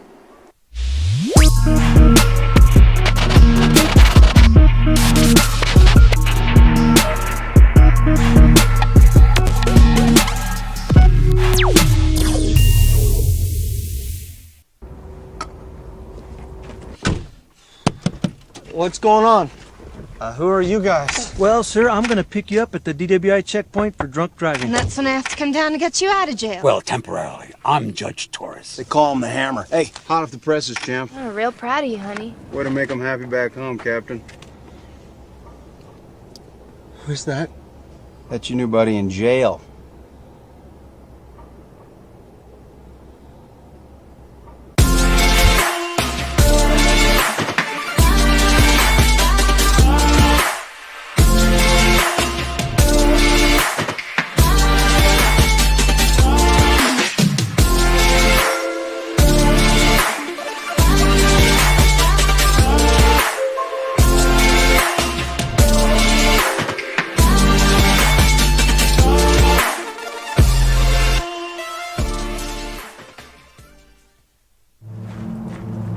Young driver, this one. Hard to get her out.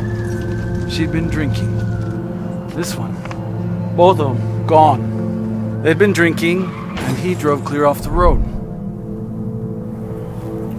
This was my family.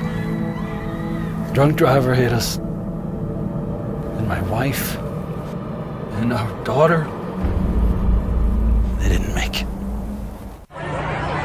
Hey, look! It's Dwight Goodman! Boom!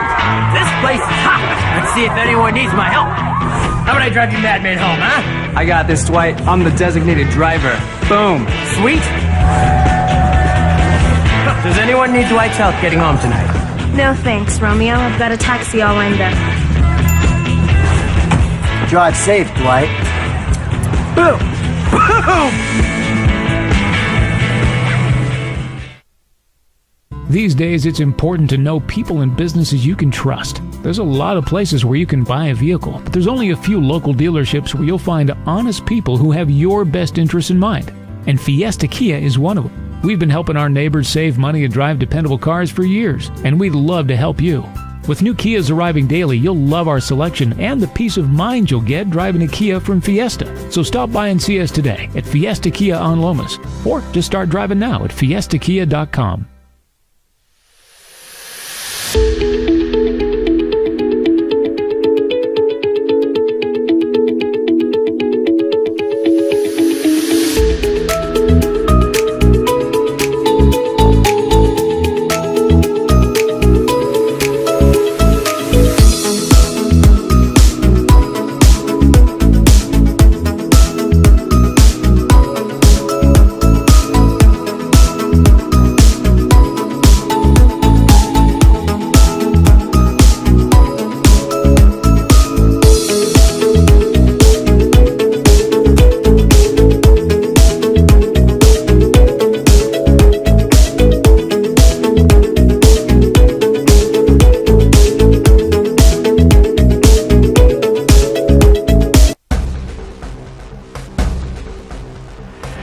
Burglary takes place in the United States approximately every 15 seconds. International Protective Service is your answer for commercial and residential security in all of Albuquerque. IPS will work with your monitoring company for fast, reliable response times. You can rest easy knowing you, your family, or your company. Hello, Terry. Good morning, Jeff. Good morning, JJ. Quickly, yesterday when it was announced, I emailed JJ saying I thought Jaylen Brown would be the obvious choice to replace him. I wonder if it's an Isaiah Thomas situation where there's this guys that don't want him. Offense, defense, he gives it all. Maybe they thought he'd want to play too much or should play more than some of the others, but that was kind of bizarre. Now, obviously, Derek White is good, and maybe he'll accept the role as just getting some of the minutes. I think when Grant Hill made his statement, there's some 4-year-old kid on Instagram that used to come out and clarify it by saying, in the clean way, of saying male cow poop when he said this is why it happened. But, life goes on, but I feel for him because I think Jaylen Brown is probably one of the most underrated players around. On to prime time, Colorado's kind of on some of the early things picked to finish in the middle. I don't know if this wears off that Deion and all his hype, if they don't do it this year, because they have potentially 2 top 10 picks. Obviously, his son will go in the first couple, and then Hunter, I would think would maybe go in the top 10. Maybe he slips a little bit. But, after a while, if they're not putting it up, because Utah's the early favorite for the Big 12, and so if you don't come close for competing for a title, KU plays them towards the end of the year, and, so we're looking forward to that matchup.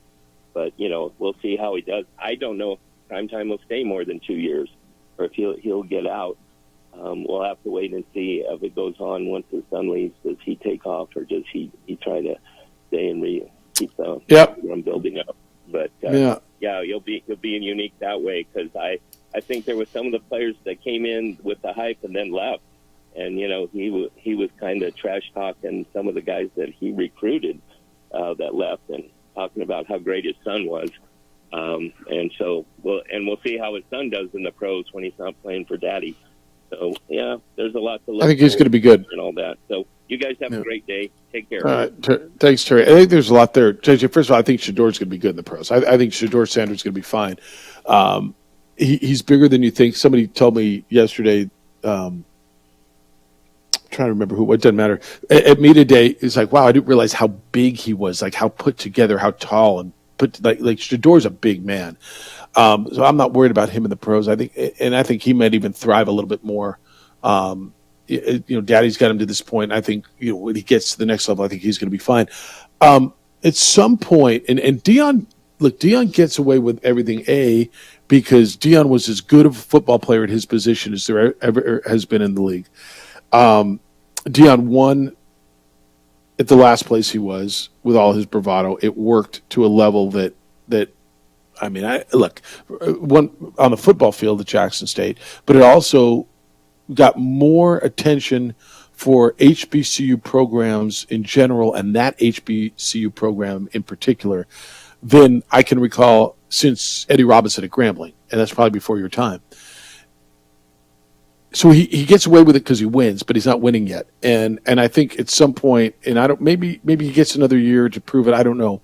But JJ, with all the bravado that goes with it, and that's Deion, and that's great, and that's wonderful, and I got nothing against it. They are going to have to win, whatever winning means, right? But they're going to have to start winning games. What are you in sports for? You're in play to win the game. The answer to that is yes, because at some point in time, even with Deion Sanders, the hype, the money will slow down a little bit. The investment, the NIL, everything, because you have to have the winning to back it up. Yeah, I think that's right. And so it'll be interesting to watch that and see how it goes. But then what does winning mean? I mean, when you took over a program that was one win, if he gets to a bowl game in year 3, I think that will satisfy most, right? So if they end up, I'm just trying to think some of the Big 12 bowl games, but let's say they end up in the Independence Bowl, or somebody will grab them before Independence Bowl. They end up in the Texas Bowl, and they're playing. What's that? That's an SEC Big 12 game. So let's say they're playing Arkansas in the Texas Bowl. That's a big deal, right? That's a win for him. Yeah, it's a win for him and Colorado in the national landscape. It's not going to be good enough. So you don't think the aura around Deion Sanders, like them being 6-6 and just in a bowl game in the national stage, no, it's going to fall flat. But just from a football standpoint and Colorado moving forward, they'll be fine. So I disagree. I think if they do that this year, now if that's the pinnacle, if that's the top, then it won't be enough. I think if they get to that level this year, that would be the next step. I do believe it would be enough this year. But you don't, huh? You think they've got to do way better than that? They got to be an 8-9 win team this year? The national landscape doesn't look at 6-6 with Deion Sanders in Colorado and be like, that's a good season. Okay. That's fair. All right, thanks to John Sullivan, the Associate Commissioner for Football of the Mountain West.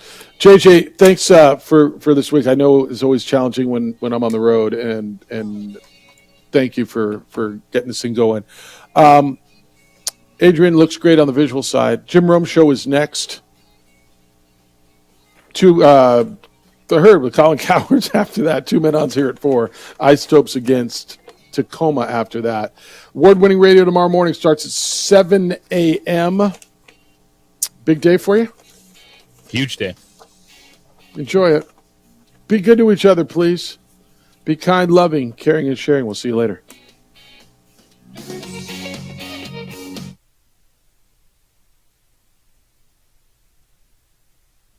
We would like to thank the following sponsors for making this broadcast possible.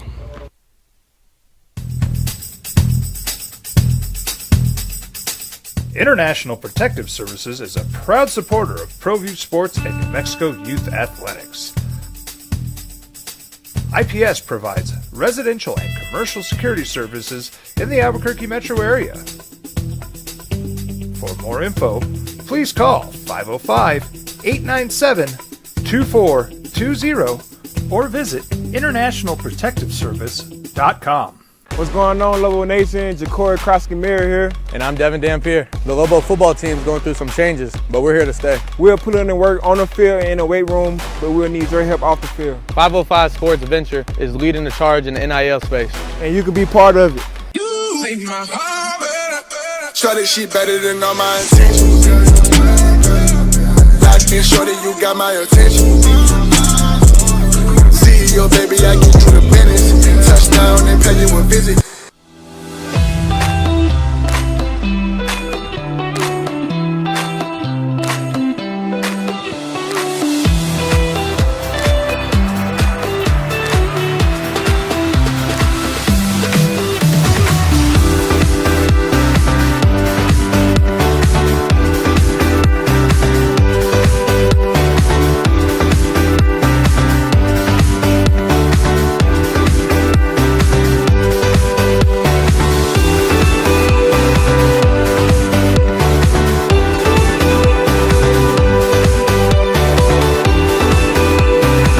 Teenagers love a party, especially during prom and graduation season. Often, alcohol is involved. Some parents think that hosting a party with alcohol in their home will keep the kids safe, but it's wrong and it's illegal. As a parent, to allow your teenagers' underage friends to consume alcohol on your property is a felony.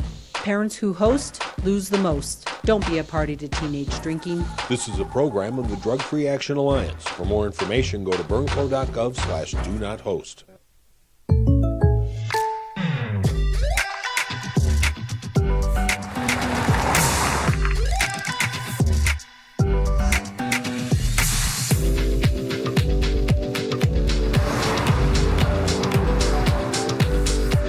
For your surprisingly great rates, contact your local State Farm agent today. If you want the real deal, call State Farm agent Marty Size in Albuquerque today. Like a good neighbor, State Farm is there.